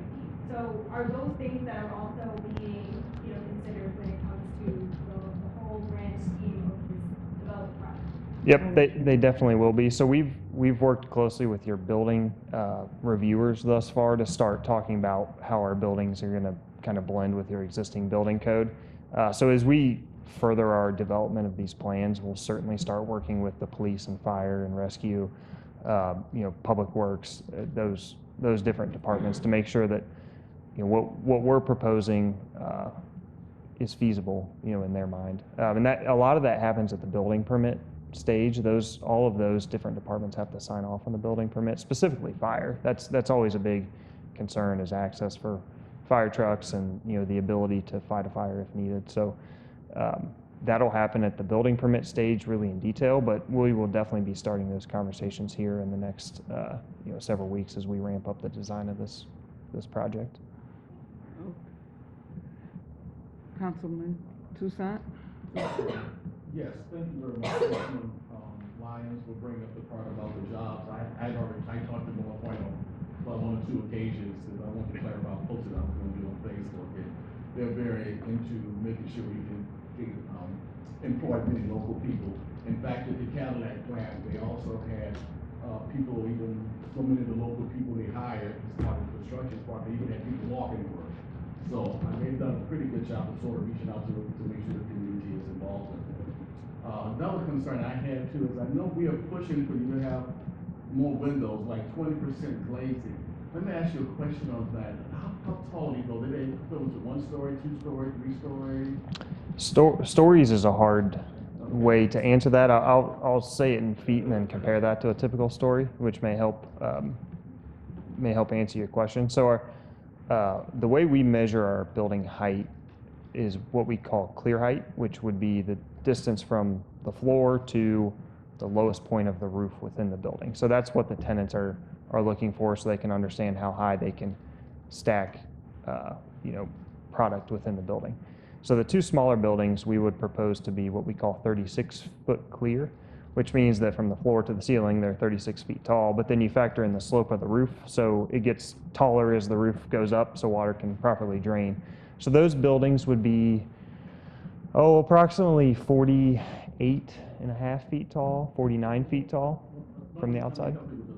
The question I'm asking is that, for example, the Macy's building out there, I look at that building, I don't see any windows, except maybe on the first floor. Sure. So I'm thinking maybe you can they got the 20% in because they were 5 stories high and they could do 20%. Yeah, so with you guys, I'm almost thinking, I'm almost want to ask the planning commission to maybe reconsider 20%, because I think, we're building warehouse and industrial places which are not known for being full class. Sure. So I'm hoping that our planning commission Yep, so as far as windows are concerned, specifically in that 20% actually applies to the buildings facing the public roadway, so in this instance, building 1. So the way our typical buildings are set up along the front is we have a lot of glass at the corners, usually 1 story. In this instance, we're gonna add 2 stories of glass at the corners just to, to make it look nicer from the outside and provide some additional natural light inside. And then we will usually have 1 office, we'll build 1 office kind of in the middle of that building. So we'll have some glass around a potential door for another tenant. And then we put in what we call clear story windows. So those would be smaller windows that are at the top of the building to provide the natural light into the warehouse area.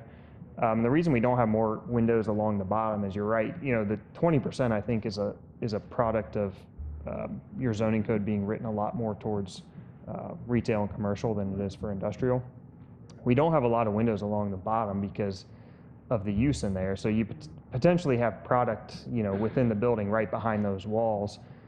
So it's harder to get the windows in there because the tenants want to be able to, utilize all the storage within the building that they Initially, can. you said that last meeting, I think you said you wanted 20%, you had about 8 or 9%. I think that's, With the changes you're gonna make now, how close do you think that'll make it? that's with the changes. I think we'll be around 8 or 9%. Our typical building, the frontage is usually 4 to 5.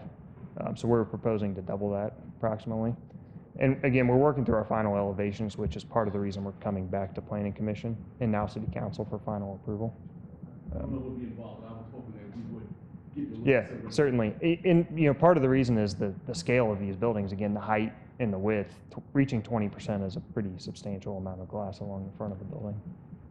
And good luck with solar, because, Michigan doesn't really get that much sun, so. It doesn't, but you see. We've had that much success with pushing solar. For areas that are this far north, you see a lot more solar here than you do in most other regions, I will say. So I'll compliment DTE on their ability to make solar work.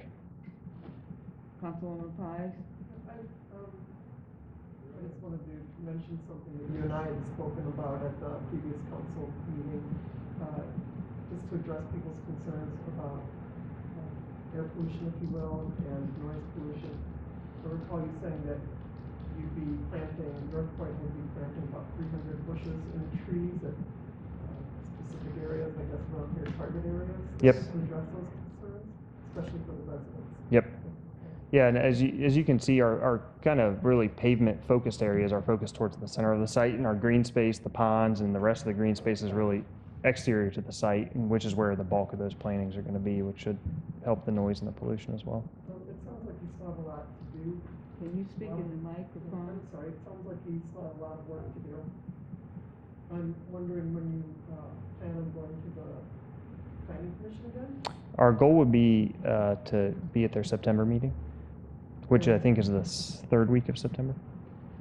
Do you think you would need 4th. more meetings after that, do you think? I don't think so. I think, so our goal would be to work with the planning staff, so the staff from McKenna on progress. So a lot of the comments came from Mr. Urbiel's report.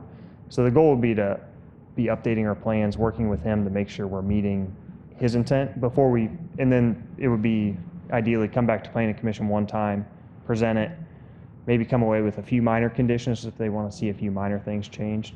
I think their concern was there were enough things. I think there were about 8 or 9 items that McKenna wanted to see addressed, and I think the planning commission felt that with that many outstanding items, they wanted one more shot at the plan just to make sure that they were comfortable, because they take it upon themselves to really be good stewards of what's being built in the community. So I think if we came out of that meeting with maybe 1 or 2 minor changes, they would be okay with a condition for us to go back to just work with Paul at the end of that, or maybe address it by the time we come to council. Okay, so do you hope then to come before council again, possibly October, if things go well with the planning commission? That would be the intent. So again, what we're asking for tonight is the approval of the PUD, which approves the rezoning of the property, which is really what we need in place to buy the property. And then, if that approval comes with a condition that we have to come back, whether that be in October or maybe November, we're okay with that, because we understand what you guys want to see. We just need the time to implement that on the plans and illustrate it in a way that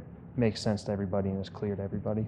So the idea would be to come back in October for that final approval. Okay, is that and you also plan on closing? We will probably close before that. it depends on a few contract-related items, but I think we will close before that hearing, which is part of the reason we're seeking the zone change now, even if it comes with the conditions of the site plan approval at a later date. Roll call vote, Mrs. Franks. Okay, Councilwoman Sawicki. We're voting on what? We're voting on the rezoning, number 5, we've been questioning the young man about. Okay, then the language of this, I, want to make certain that it specifies that afterwards it'll come back to council. Yes, that was a part of the original wording that came to us in the beginning. Okay, 'cause I didn't see that on the original wording, so I just want to make certain that that's clear. Then yes. Okay, Councilman Tucson. Yes. Councilwoman Williams. Yes, Mayor Kindle. Yes, Mayor Pro Tem Costantino. Yes, conditional upon, the return this fall. I looked it over and I didn't see the Wording wasn't clear. Correct. Councilwoman Lyons. Yes. Councilwoman Pies. Yes. Okay, resolution passes. Okay, Mayor and Council, item number 8.6, second reading and adoption, an ordinance regulating marijuana businesses. Mayor and Council, the attached ordinance was introduced to you at your July 12, 2021 meeting that amends Chapter 12, Article 15, marijuana establishments. This ordinance will provide for an application process, operational standards, and penalties for violating the ordinance. This has been prepared and submitted by the city attorney, and it is recommended that it be adopted. Mayor, a resolution is needed. okay, I need a resolution. Madam Mayor, Yes, Councilwoman Lyons. I'll make a resolution to place for second reading and adoption ordinance number 2021-01 entitled Recreational Marijuana Establishment Ordinance of the City of Harper Woods Code of Ordinances, and further to direct the city clerk to publish a notice of this in accordance with the city charter requirements. Support. Support. Discussion? Madam Mayor? Yes. I do want to, I guess, I was, there's a lot to read here. And I was a little overwhelmed with the amount of items that were on our agenda. However, I do know that this being an ordinance, it allows us to come back at a later time if anything needs to be changed. And so I wanted just to mention that to council, if anyone else had concerns similar to mine. And, you know, I think that, putting this through now will allow us also to see how this works out in our community. And I wanna make certain that we come back to this regularly so that we can tweak it as necessary. Absolutely. But the fact that it is an ordinance allows us to do that. Right. All right. Is there any further discussion? Madam Mayor, yeah, is there any way we can, put it on our, Excuse me? is there any way to put it on the agenda for the ordinance committee? It will be on the ordinance committee. Okay. Mm-hmm. Is there We any? haven't had a meeting in a while. Yes. Mr. Szymanski will be notifying us of the next ordinance committee meeting within a few days. Is there any further discussion? Madam Mayor? Yes, Councilwoman Williams. Yeah, I just needed just a little bit of clarity, just a little bit. So I can't hear you. I say, I just need a little bit of clarity. Okay? So this ordinance is saying that we want to regulate any marijuana businesses that come to the city, which is implying that the city is okay with having marijuana establishments in our city. Correct? Would you explain that? Sure. There, within the marijuana business, I want to say that there's distinctions. There's marijuana growers, there's marijuana processors, there's marijuana secure transporters, marijuana retailers, micro businesses, biolabs, I want to say safety compliance businesses. We're open again, council will be able to regulate what parts of those businesses they want in the community. Mostly when people think about marijuana, they think about dispensaries. And you know, there's a lot more to it. The mayor and I and our economic development director, Ty, we visited 2 establishments already. In the city of Warren, I believe one was 82,000 square feet. Another one was 18,000 square feet. And it was really an eye-opener. I would like to arrange a tour with the council members so that they could have a walkthrough and see what these buildings and the money that was put into these buildings have done. They've taken dilapidated buildings and in this one case put $25 million into the building. And again, there's so many facets of this that we want to be able to control this as a community, as a council, versus having a referendum come in and basically dictate state laws and we lose all control. That's what this is all about. And do we need clarity, you know, on this ordinance? Yes, we do. We, you know, had some discussions with people that are very, very skilled in designing very, very specific ordinances of this type. And again, we just want to make sure that we have an ordinance in place by the council so that we're not held captive to a referendum. That's essentially it. Essentially. Yes, Councilwoman Pies? Yeah, I was watching our attorney's face while Councilwoman Williams was speaking, and I thought perhaps she could address Ms. Councilwoman Williams' concern. Well, yes, the city had essentially, has an ordinance that prohibits marijuana facilities of all types. This, because we have this initiative coming forward, is meant to answer that initiative, and as the acting city manager said, to give the city the control to regulate. The ordinance itself, I know, is very dense. It's difficult to read. There's a lot in it. It mirrors the state law to a great extent, other than a couple of items that I think I mentioned the last time. I took out understanding, and I've worked in the city a long time, so I figured you didn't want to have marijuana events, which is allowed by the state statute. Right. These are the sort of things that we want to eliminate and ordinances. So the powers within the city to make that regulation so that we don't have to have it, something that's permitted by the state law. The other thing is that incorporated within the ordinance, and I'm sure nobody wants to go through this, but you're free to do it if you want to. I've gone through it several times. There is rules and regulation. It's 65 pages of tight, dense reading. This is a very regulated industry at this point. And I too have been to some facilities. You would be, I think, surprised. I think we have an old notion in our brain of marijuana grow operations or manufacturing. It's so vastly different than what you had imagined. Right. And I think perhaps some sort of, if that's possible, there are rules about privacy. But that's what the ordinance is meant to do, if that helps.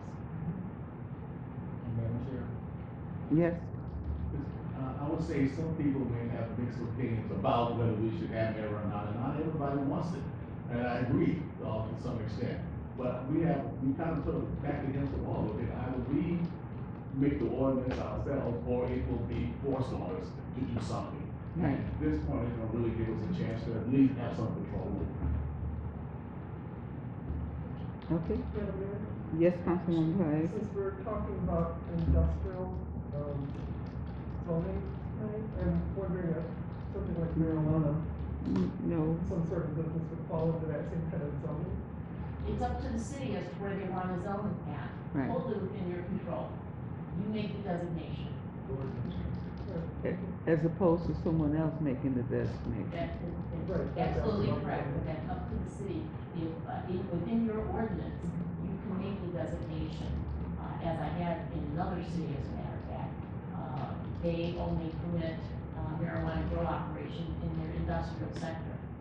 But maybe there's other sectors within the city that would be fine, I don't know. But keeping it out of residential districts. Well, that leads me then to another question that perhaps Northpointe could answer. Is there any vague possibility that we would have any kind of marijuana business here? Through your facilities at least? But he'll tell you. We typically do not have marijuana facilities within our buildings due to our equity partners in the development and the non-interest of that type of use. Thank you. Thank you. All right, is there any further discussion? Roll call vote? Okay, Councilman Tucson, Yes. Councilwoman Williams, No, Mayor Kindle, Yes. Mayor Pro Tem Costantino, Under the condition that we would be able to bring this before the ordinance committee prior to our second meeting in September, I would approve it.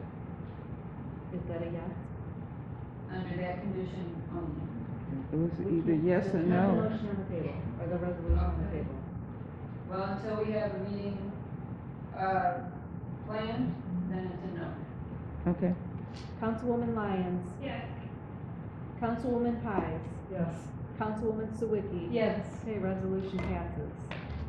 All right. Okay, Mayor and Council, new business, item number 7, renewal of agreement, Clemis.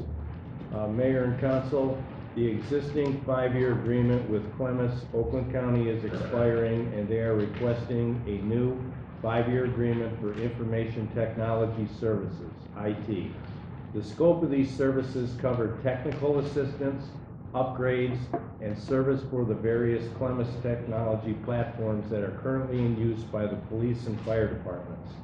There is no increase in fees for this service, and we will be billed quarterly. This agreement is necessary for the efficient maintenance and operation of the state-of-the-art technology that is utilized by our police and fire.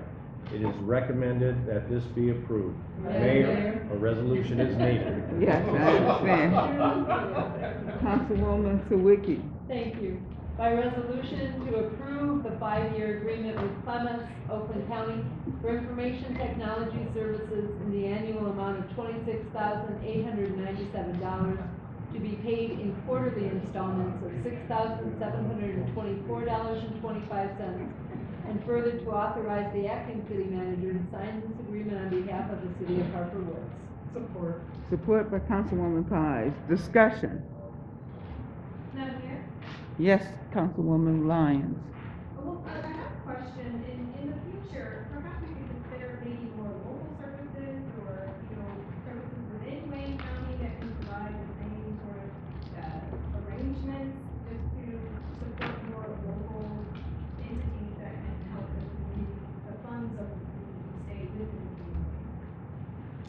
community. That question has been asked prior to, and unfortunately, the director stepped out, and he would have been able to explain the reason that we go with, Sure. And I want to say, Maria, could you see if the chief is, He's dealing with okay, yeah, he's dealing with, No, I'm just saying for the future, because from my understanding, Plymouth is actually a great service, but, this is something that I think down the line, perhaps we can find alternatives that are more local. and that's what I was trying to get him to explain, but maybe he can explain that at next council meeting. Because there was a definite reason when I first came on council was to ask that very same question, and the explanation was worthwhile. Okay. Is there any further discussion? Can I have a roll call vote, Mrs. Franks? Councilwoman Williams, Yes. Mayor Kindle, Yes. Mayor Pro Tem Costantino. Yes. Councilwoman Lyons, Yes. Councilwoman Pies, Yes. Councilwoman Sawicki. Yes. Councilman Tucson. Yes. Okay, resolution passes. Okay, Mayor and council, new business, item H8, contract extension, Simplified Business Solutions LLC. Mayor and council, attached is a proposal to extend our contract with our IT provider, Simplified Business Solutions, with our current rates for 2 additional years through September 2024. Overall, we have been completely satisfied with the work performed by Tim O'Brien and his staff. For further reference, he states in his email proposal all of the IT projects that he has worked on and completed for us, including the lien audits for the district court and police departments, centralized server and hardware, 911 upgrades and support, BS&A support, and new hardware migration assistance for our building security project, plus many others. We have found SBS to be very accommodating, available, and thorough in their work, and have received positive comments from all of our departments regarding Tim and his staff. It is recommended that we take advantage of this extension to our agreement. Mayor, a resolution is needed. Madam Mayor, Councilwoman Williams. I'll offer the resolution. By resolution to approve the contract extension proposal dated July 28, 2021, submitted by Tim O'Brien of Simplified Business Solutions LLC. Current rates in effect for September of 2024. And further to authorize the acting city manager to sign the agreement. Support. Any discussion? Madam Mayor? Yes, Councilwoman Pies. I've got a long discussion here. I've been communicating with Mr. O'Brien pretty much all this year about making our website ADA compliant. And the emails we've gotten back and forth have been kind of rather upsetting to me. Early on, he said, after extensive reviews from all providers, meaning companies that can provide ADA compliancy, and research regarding litigation on this matter, I would recommend we take a step back and reevaluate our strategy. I'm not aware that the city has a strategy. I'd like to know what that strategy is and what he means by take a step back. Like I said, we've been going back and forth over this for a year. He said in an email also that unfortunately there's much misinformation about the subject, about websites that claim to be certified and trustable, and some vendors only offer partial solutions, which has led to further scrutiny and litigation. I've attached several links for additional reference below. I would like to point out that there's also much information out there that is correct, and that links to articles about angry blind people and litigation are not helpful. He said also this past Friday, he said, my recommendation of the best overall solution is to work with a provider that will work with us to rebuild ADA and WCAG compliance as we rebuild the website. In this way, it's fully integrated and compliant. I find that insulting to read. He says recommendation, the best overall solution is to work with a provider that will rebuild this. It's kind of like a well-thought statement. I've been saying this all year. He says this is obviously a much bigger undertaking than originally thought, but important to get it right the first time. Yeah. He says that this is from a May email from him, that he will deliver, that, a quote, I am close to proposing a solution for ADA and WCAG compliance, including audit support. I expect to receive final bids this week and will share these as they become available. I wonder what he was close to because there's nothing that came to me about this, and I'm wondering also about final bids. It must have been something in the works then. I haven't heard or seen anything about this. I'd like to know what happens being close to a solution. I find that this whole thing is really taking too long. I've talked about this with our previous two city managers about bringing the website compliant, and I've been talking with Mr. O'Brien about it this past year. I feel like I'm just getting the runaround about this. I think that the city talks about equity and inclusivity, And we need to think about that in terms of being ADA compliant, and especially on our website where people go to for information. I pointed out even minimal things that can be done with reading. I take a screen reader, and I go over the city logo on the website. It's like image 39. What does that mean? It's a little simple thing to go back and rename a file, city logo. Put it back on there, a reader can go over there and know, an unsighted reader can go over and know that there's a city logo there. It's a simple enough thing. I created a website for an organization. I maintain that website. I've been able to go through and do little, bring up things which to me show that there's some kind of good faith thing going on here. My youngest sister does a website for the state of Michigan, for their history center.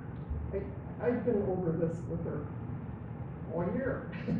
And I mean, if Mr. O'Brien wants some specifics or to be pointed towards something, I would certainly talk with him personally about that, or send a family member his way or something, but I really feel that this has taken too long, and that he's not doing his job with our website. This should have been a consideration when it was created, and I want to see something here about it, and in the contract, it's probably going to happen today, for sure it passed. But I need to have this addressed more. This is just a runaround for like 8 months now. And I think it's unacceptable. That's all I have to say. Thank you. Do you want Mr. O'Brien to address? Sure. Tim?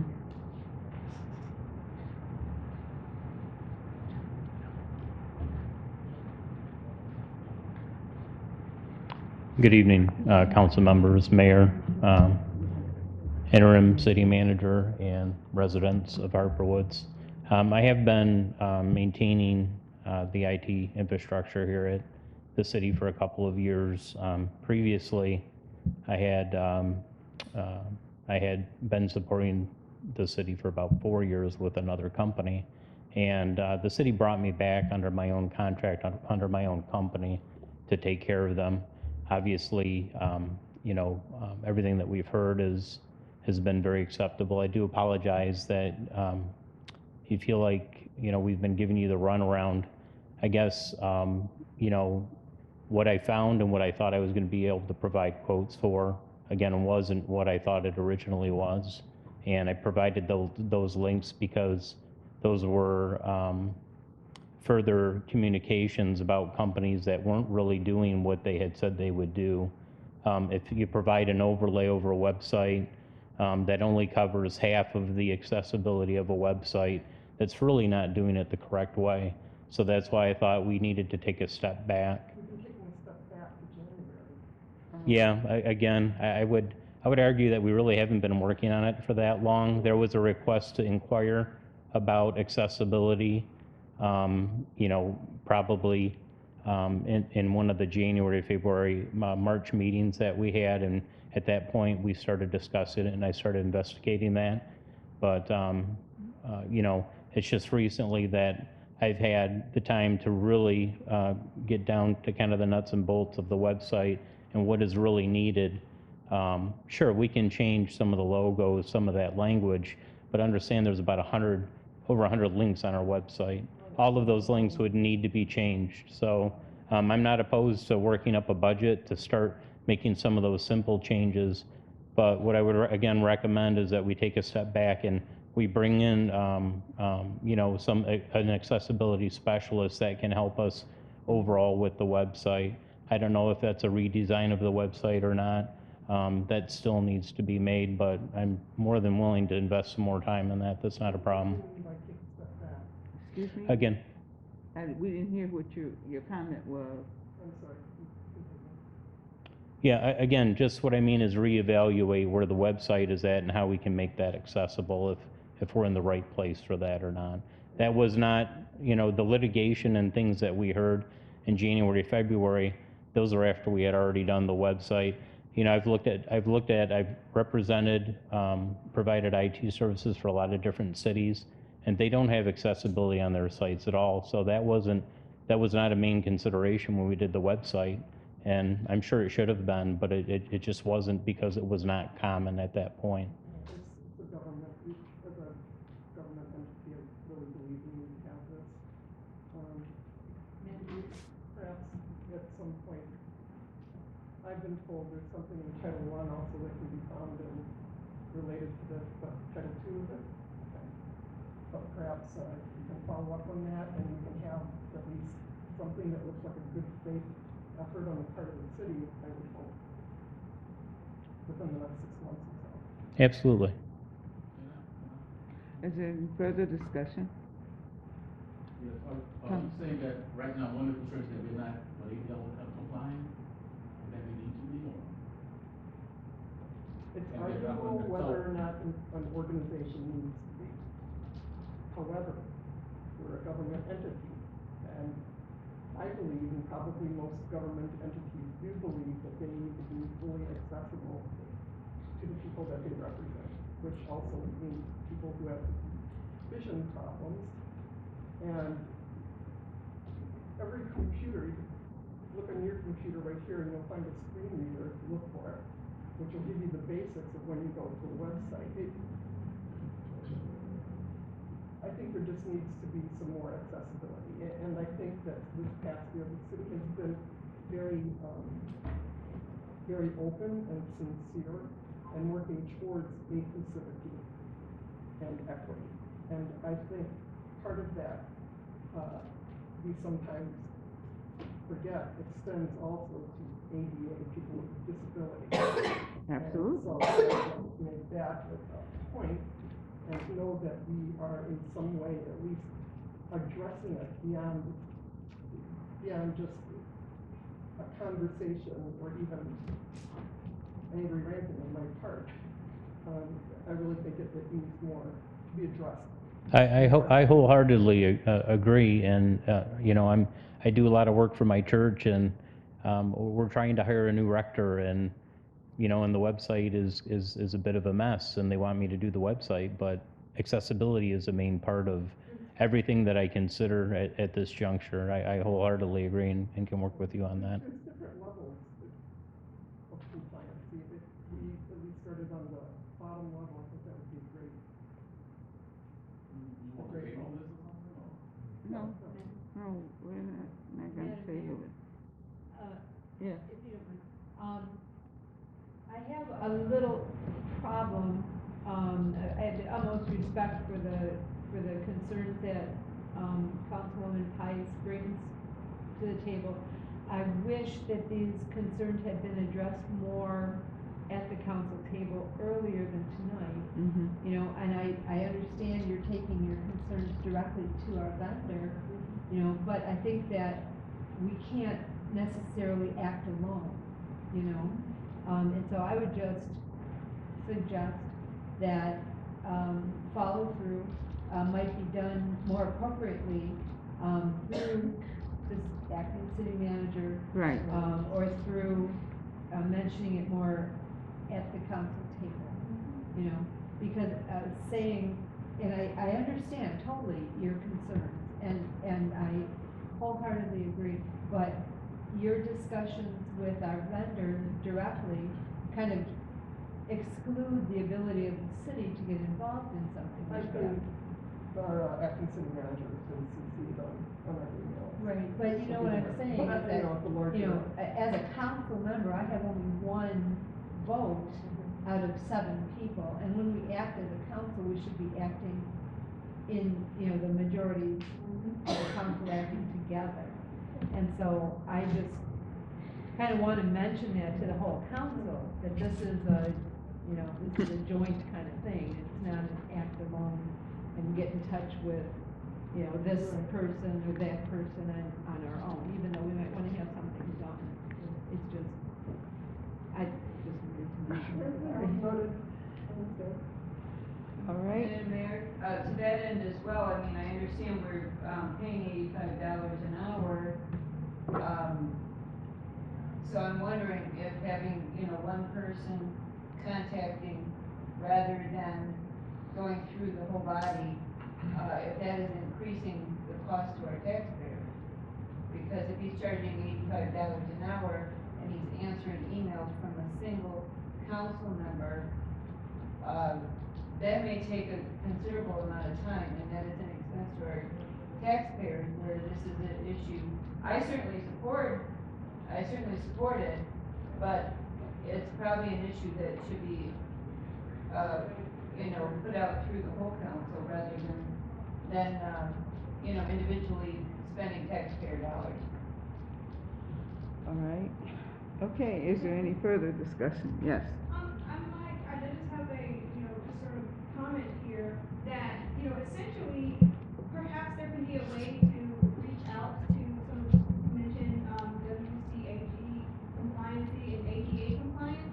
Perhaps they have, a means to be able to assist, with things like changing file names so that, those with disabilities can be able to, treat those, because it seems that this is really important. I agree with you that, especially as we move towards inclusivity, making sure that those with disabilities, can participate in the civic process is important. So, just wondering if that can be a conversation now that it has been brought to the attention of council actually, because I wouldn't have known that you had this issue, because that's also an important cause for me as well.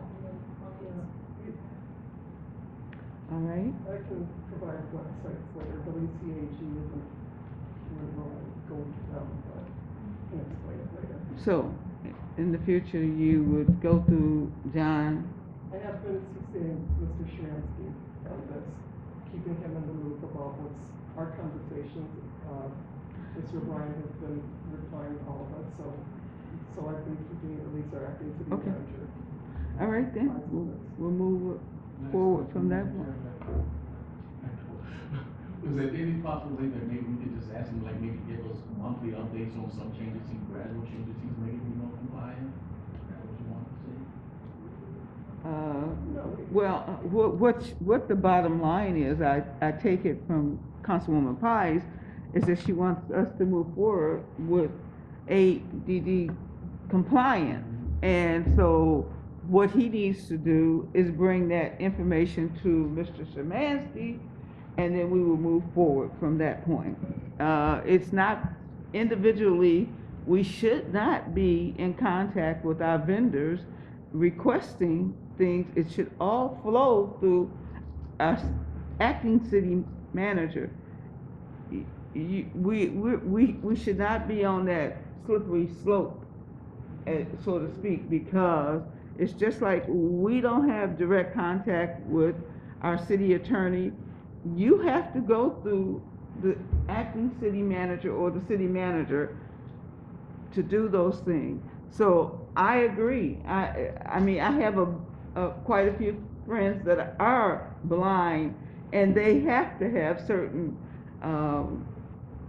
abilities to be able to use the computer. In fact, someone gave me back a laptop because it was not set up for them to be able to use it, and they were blind. So there are things out there, but it's up to Tim to convey that with Mr. Szymanski, and then we'll be able to go forward. Okay? Is there any further discussion? Thank you. Roll call vote, please. Mayor Kendall. Yes. Mayor Pro Tem Costantino. Yes. Councilwoman Lyons. Yeah. Councilwoman Pies. No, Councilwoman Sawicki. Yes. Councilman Tucson. Yes. Councilwoman Williams. yes, Okay, resolution passes. Mayor and council, we have a new business item H9, Milk River Operation and Maintenance. Mayor and council attached our invoices from Wayne County for the operation and maintenance of the Milk River Drain for the period of July through September 2021. This is in accordance with the budget amount set by the Drainage District. It is recommended that this payment be approved. Mayor, a resolution is needed. Madam Mayor, Yes, Councilwoman Lyons. I'll offer the resolution to approve payment to Wayne County in the amount of $320,900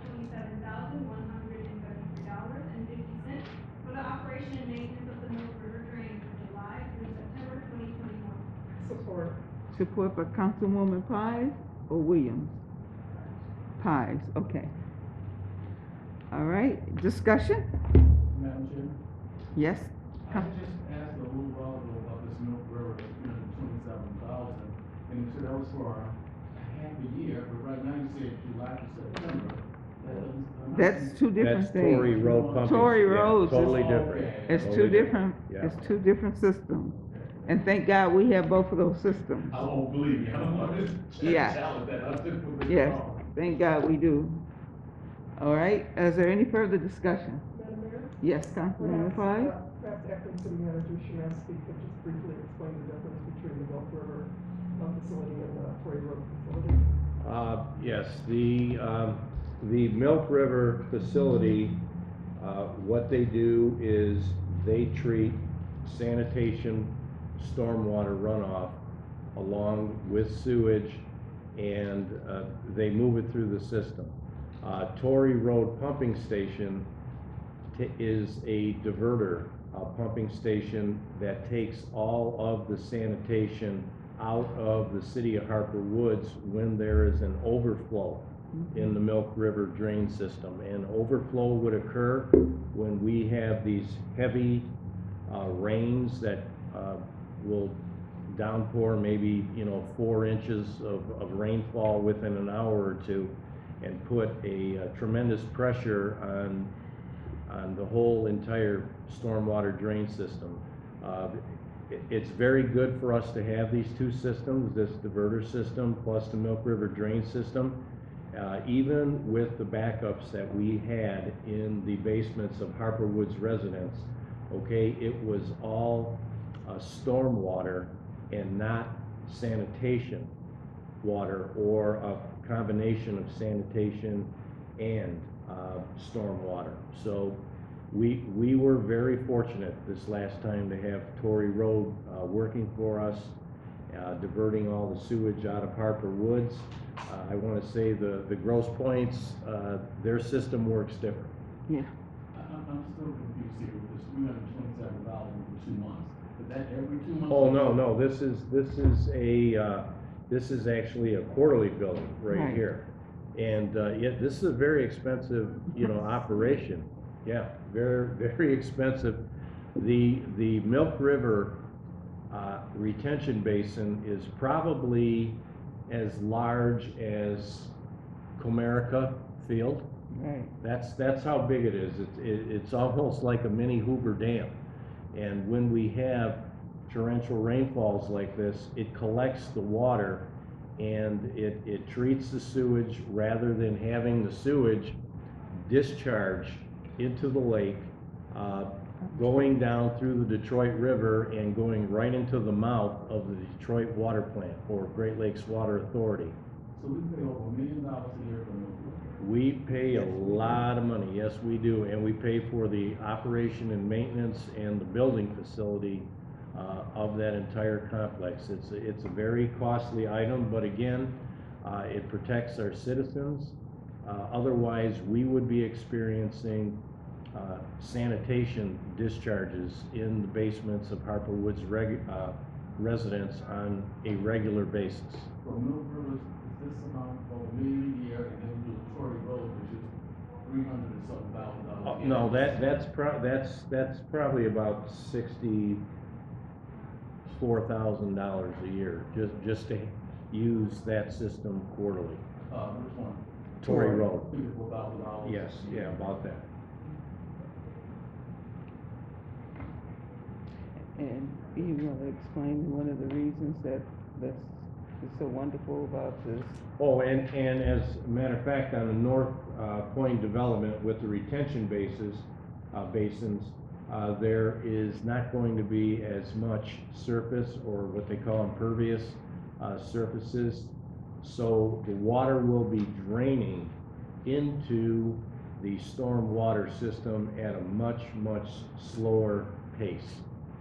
It's not going to overwhelm the system. When the systems get overwhelmed, you have backups, and that's what causes flooded basements and streets and everything else. Right. Yeah. Is there any further discussion? Okay, roll call vote, Mrs. Franks. Mayor Pro Tem Costantino. Yes. Councilwoman Lyons. Yes. Councilwoman Pies. Yes. Councilwoman Sawicki. Yes. Councilman Tucson. Yes. Councilwoman Williams. Yes. Mayor Kindle. Yes. Okay, resolution passes. Mayor and council, new business item, H10, COAM Memorandum of Understanding Employee Contributions. Mayor and council, attached is a tentative memo of understanding from the Command Officers Association of Michigan clarifying final average compensation periods to be used for retirement purposes within the current collective bargaining agreement and the MERS administrative agreement signed by former city manager Randolph Skatarczyk on March 1st, 2016. In short, the MERS language and the CBA language are not consistent and do not provide for an employee contribution as required by the city and MERS, and does not have the correct final average calculation periods as agreed to in the COAM contract. This item may have been overlooked in the past due to the volume of documents being exchanged and the short time frame to do so when the city converted from a self-administered retirement program to an agency program administered by MERS.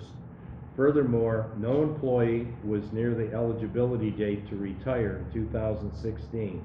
This memorandum of understanding provides for an employee contribution and methods to pay for it. I recommend approval of this agreement. Mayor, a resolution is needed. Anyone? Everyone? Madam Mayor, Yes, Councilwoman Pies.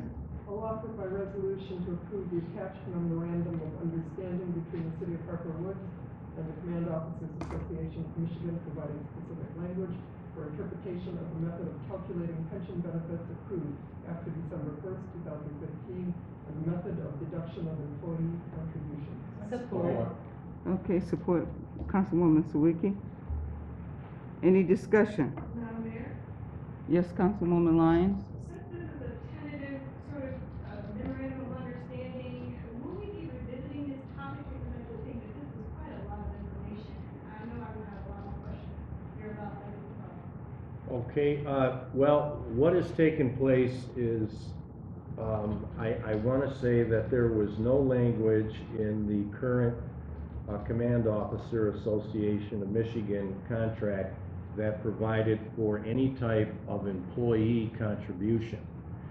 Employee contributions are required by MERS, they're required by the city, but the contract was silent on this, and therefore putting the onus on the city to provide the employee contribution portion.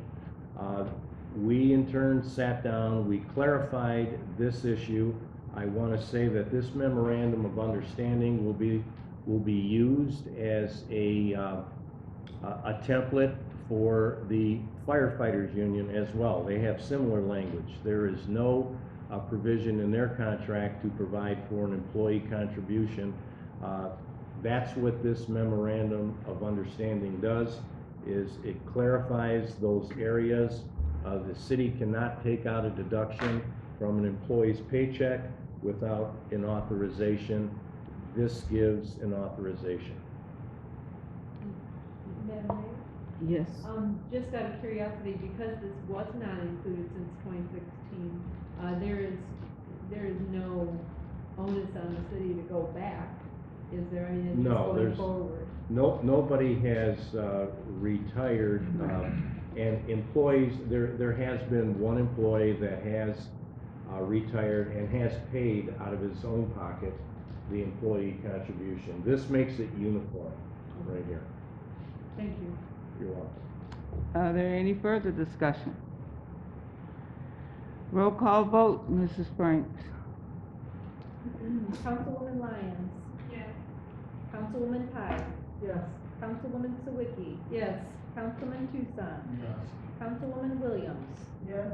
Mayor Kindle. Yes. Mayor Pro Tem Costantino. Yes. Okay, resolution passes. Okay, Mayor and Council, new business item H11, election of Board of Directors, Michigan Municipal League Workers' Compensation Fund. Mayor and council, attached is a notice from the Michigan Municipal Workers' Compensation Fund regarding the annual election of trustees. I recommend that we cast our votes for those persons submitted on the ballot. Mayor, a motion is needed. Madam Mayor, Yes, Councilwoman Pies. I'll offer the motion to cast the city's vote for the following persons to serve on the Board of Trustees of the Michigan Municipal Workers' Compensation Fund.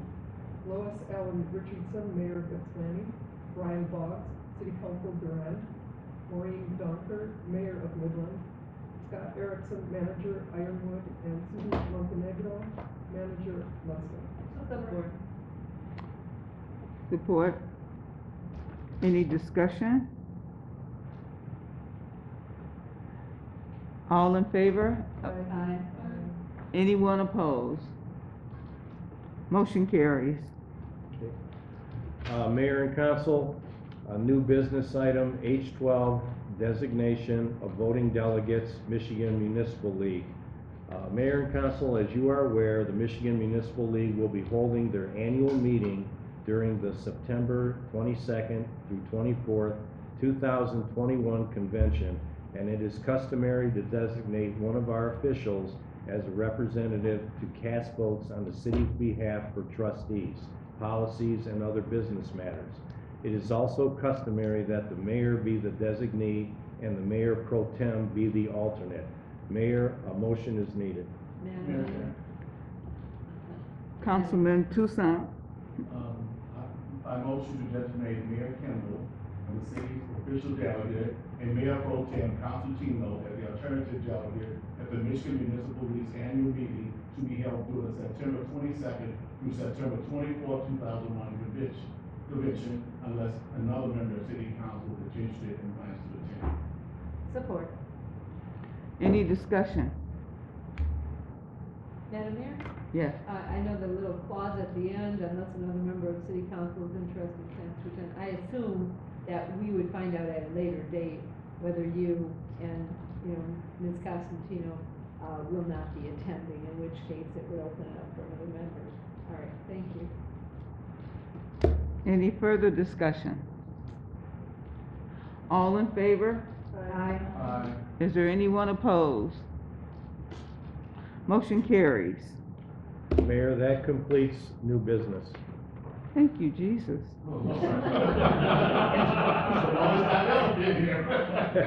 Call the audience. Anyone in the audience would like to speak? Speak now or forever hold your peace. Mr. Callis? I speak from here, I need the podium. Yeah, I need you up here.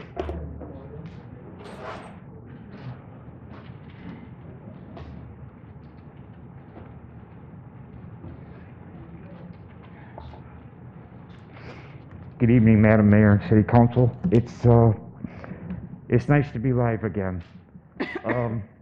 I only have a couple things for you because this meeting went way longer than I thought it would, and I knew we had a lot of new business. With the ordinance on marijuana, the last meeting that we had, and I understand why we're doing it, because we want it done in case the public votes it through. So my concern is that a lot of people were bugged by me continuously because the last meeting, it was told how important it was for the ordinance committee to come together and have a meeting with the public. And at that time, it was stated that we were going to have a meeting scheduled within a couple days. Then it had come to the attention that it was possible this wasn't going to be on the ballot.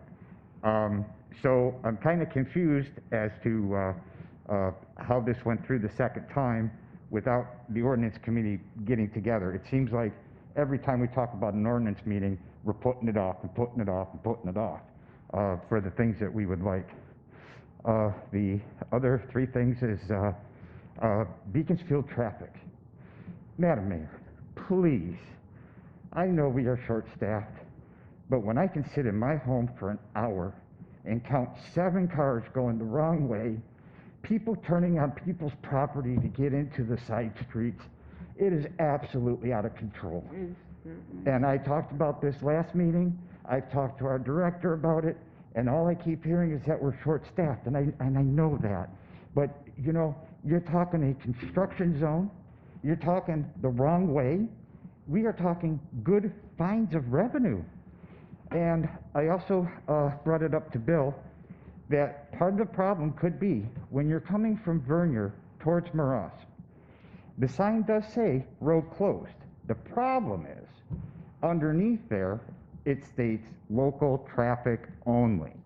And I think that's where some of the confusion's coming, because when you come in off Maross, they direct you right into the lane you're supposed to drive through, and it's got the sign right there and it says road closed, period.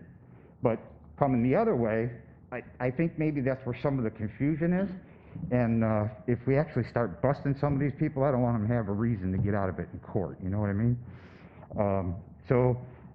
The other order that I wanted to bring to you was the live scanner feeds from the internet have been suspended permanently, from what I understand. The live feed for Grosse Pointe and Harper Woods, pretty much only. And a lot of the residents just wanted to have, at one point, an explanation as to why we no longer have the live feed. I'm sorry, you guys. Wait, clarify that, what did you say? Oh, on the, what happens, Madam Mayor, is if people have apps on their cells, I use it on my computer.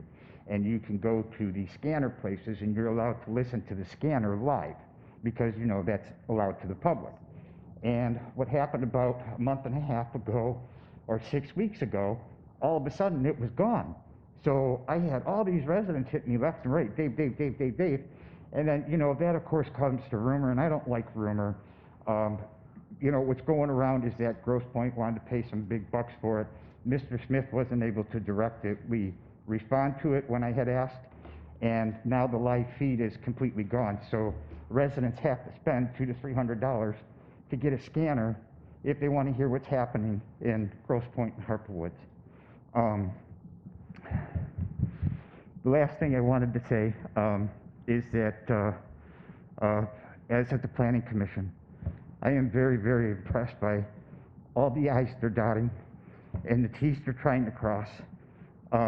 And from what I understood from the last meeting was that we did the zoning approval under the condition that the Planning Commission relooked at the site plan when it was completed.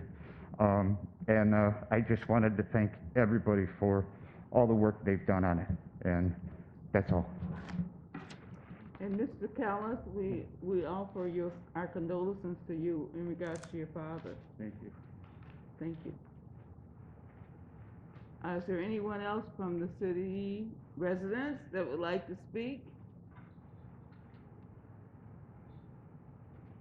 Mr. Smith, Coach Smith, you're going to tell us about your successful baseball? Yes, I can. Thank you. Hello, everyone. How are you doing? We like to be at home. Real quickly, we just concluded our 4-week baseball camp for 6-year-olds to 12-year-olds after 5 years not having baseball in the city of Harper Woods. We actually went as low as having 4-year-olds to 12-year-olds. We considered it an extreme success. We did not get our total number of participants we would have liked to have gotten, but that gives us room for improvement next year. But we did have a great camp. I want to say it was a very well-run camp, and I'd like to thank all of those who assisted and helped us to make this thing happen. Our residents are happy and they look forward to it, and I thank the council very much for thinking that this was important enough for the residents, and we look forward to doing it again next year. Well, thank you very much, Coach. We appreciate it. Is there anyone else in the audience would like to speak? Barring none, we go to the council. So shall we start at one end? Councilwoman Constantino.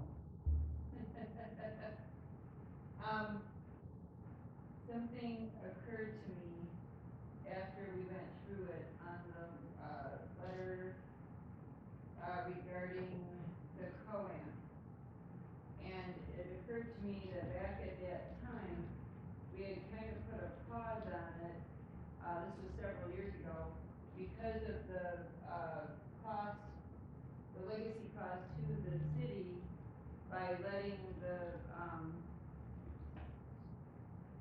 them choose like their top 3 years, or whatever income, plus adding their overtime and all that, that we were paying out more in pensions than what they were actually making, or a really high dollar in pension.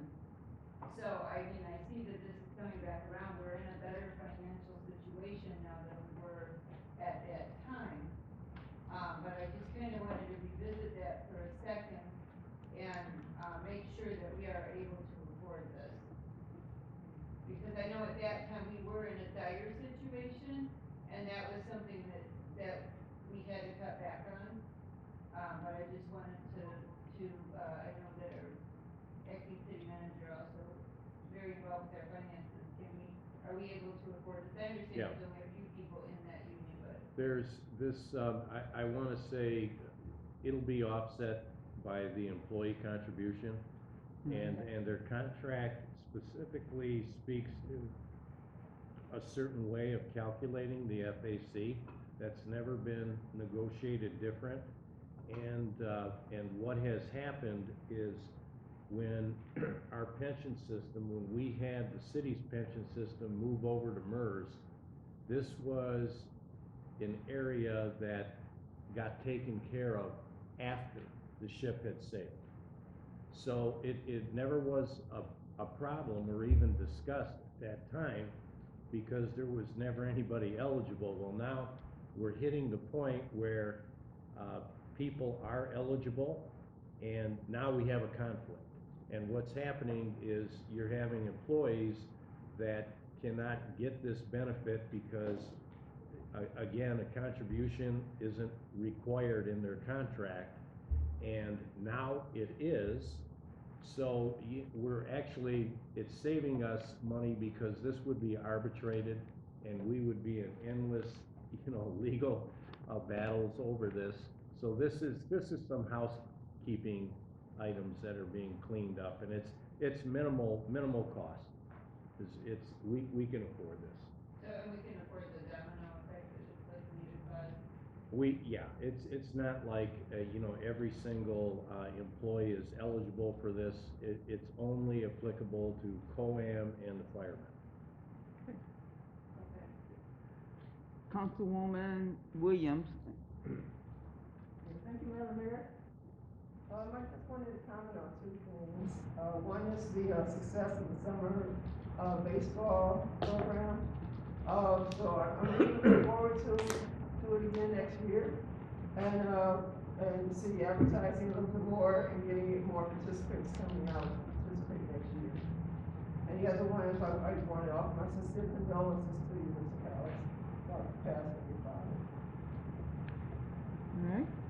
Councilwoman Lyons. Well, I would like to also say that the Let's Play Ball initiative was amazing. It was a resounding success, and my nephew was actually able to participate, and I think the children learned a lot of very valuable skills, like leadership, autonomy, and teamwork. I got a chance to watch the kids as they were out there really, really having fun, and I think that it was really nice to also see that, our Harvard fire and police officers were able to participate and play with the kids. I saw Officer Zimmerman out there and Captain Potion playing with the kids multiple times. And so I think it's really great that not only our Harvard was, school district, public safety, parks and recreation, and the city could, bring this sort of initiative to the community, but also with Will Smith and the initiative, the determination to be able to bring this to the kids. And then Reggie Tabron Jr. for really coming up with that idea and being one of the coaches. And I think also the coaches were amazing. They were also young people, and then they also had professional coaches. So I think it was a really great program, and I look forward to something like this coming back next year. Because we as a city, we need to allow more events like this to keep our community inspired, and then also to remind us that we're the custodian of this great community. So let's keep involved, and let's keep creating a life path and new normal since we're able to come together. So we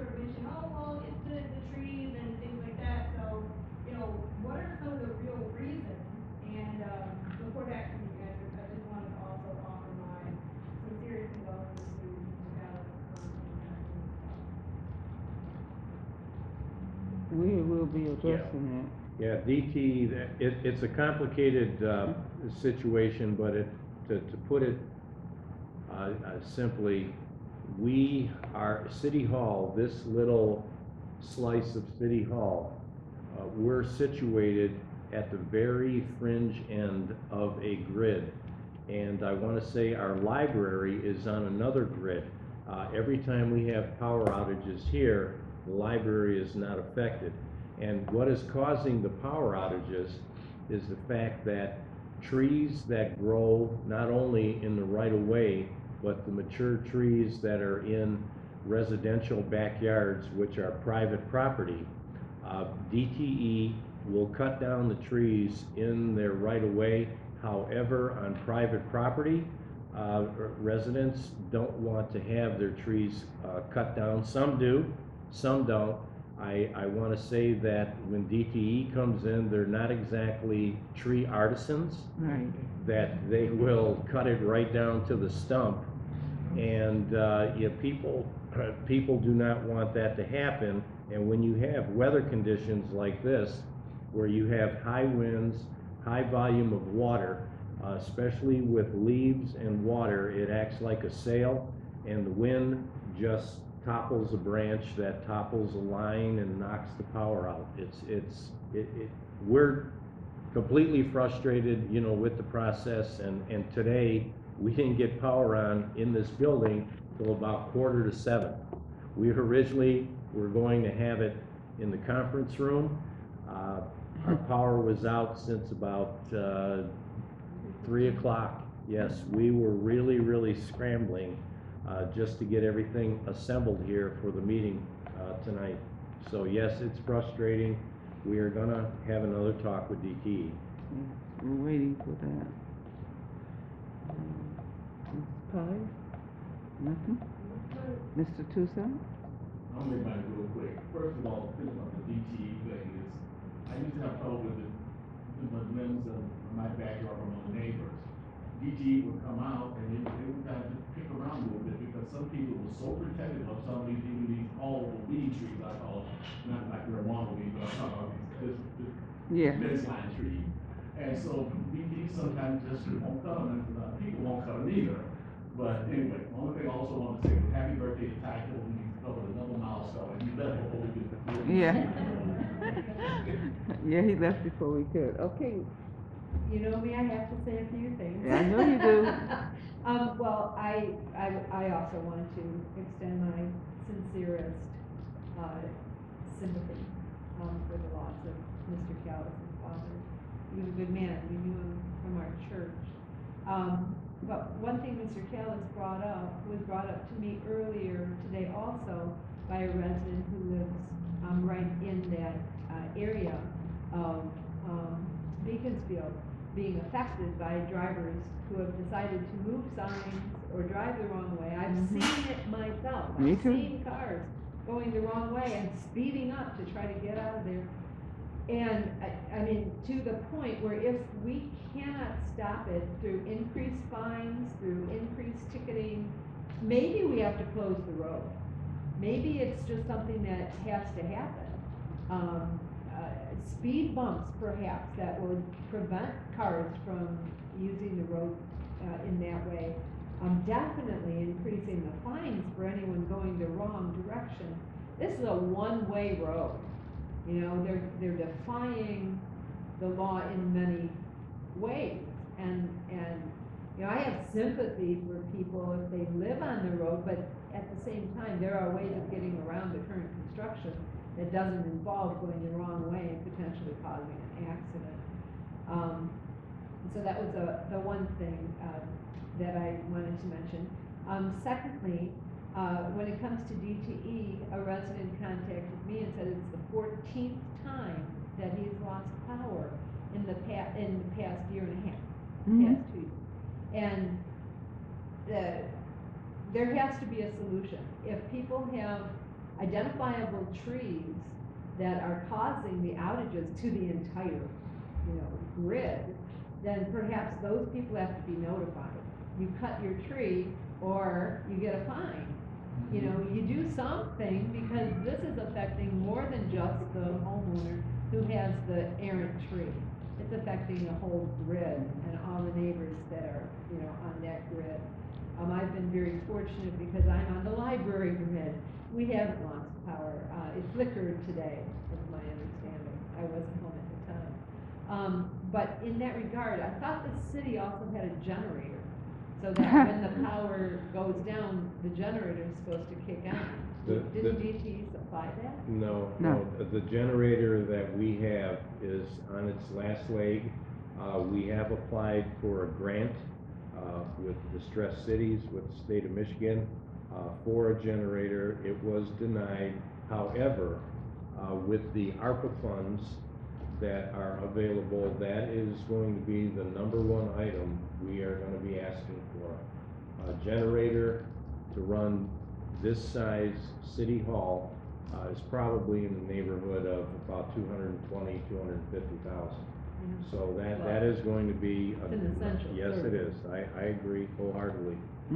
I wanted to ask about Salter Pathway work. I know that, you know, I've seen that some of the trees have been taken down, you know, that were in the basketball area and other dead trees in the park. But I know that we're supposed to be doing something with the pathway in there, and something more with our games or something that were supposed to be available. And so I'm just kind of curious if that is on schedule to. Everything is on schedule. I want to say that there's a time and place, you know, for all of this, and I will contact the recreation director and get an update for you. I mean, it might, during COVID, it might be something that they don't necessarily want to encourage, but I just was curious. And then finally, I wanted to thank NADC volunteers who have done some cleanup efforts along Kelly Road. I understand that, I believe that this weekend, they're doing one last cleanup along the Kelly Road corridor. And so if anyone is particularly willing to go out, get hot, possibly get rained on Saturday, I think that's when Saturday early morning is, I think, when they're planning on being out there. So, you know, the public in general is welcome to join them, mask up and clean up. I'm on the dollar last week. Congratulations. Okay? That's it for me. Thank you. Is that everyone? So that leaves it up to me. All right? Madam Mayor? Yes, I'm sorry. go ahead. No, I'm finished. Go ahead. You button up. That's, thank you. All right, for a couple of things that has been kind of troubling me is that I wanted to make sure that we kind of be cohesive as a group here without being catnipping on the social media, and for whatever parts, there are people for elections and stuff, but the thing about it all is that we are elected here now, and we should portray ourselves in a fashion that is showing cohesiveness as opposed to tearing each other or using city business as your platform for election. Do what you want to do for to be elected, but understand that we as a council cannot operate the city being bitchy, nasty, and rude to one another. It does not go well with our citizens, and residents have come to us on several different occasions and said, why can't you all get along? It's not that we can't get along, it's that we must get along, because we cannot operate the city being rude and unkind to one another. So if you're running for office, run for your office, but do not use city business as your platform in order to move yourself forward. That is not right. And we, as citizens of Harper Woods, deserve better. And we do not need to make this a political football in order for people to be elected to whatever office you are seeking. Just be kind. Do what you do, and that's it. But I don't want another citizen coming up to me saying, wow, you all are 50% or 90%, you only have one man and all you women can't get along. That's not right. It stops. I would appreciate it if everybody used their own manners that we were brought up with and treat each one with kindness. Because the bottom line is that we're trying to be servants of this city. And we do not need to be at each other's throats about anything, especially about city business. And after saying that, oh, there's cactuses back there for every person that you'd like to get. Trader Joe's gave me cactuses, and I brought them in so that I give it to each one of you city council people, and probably somebody in the audience if you like. But anyway, that's it, because we are in this together. Can I have an adjournment? I'll offer the motion to adjourn. Oh, all in favor? All in favor? Is anyone opposed to being adjourned? Motion carried. Thank you.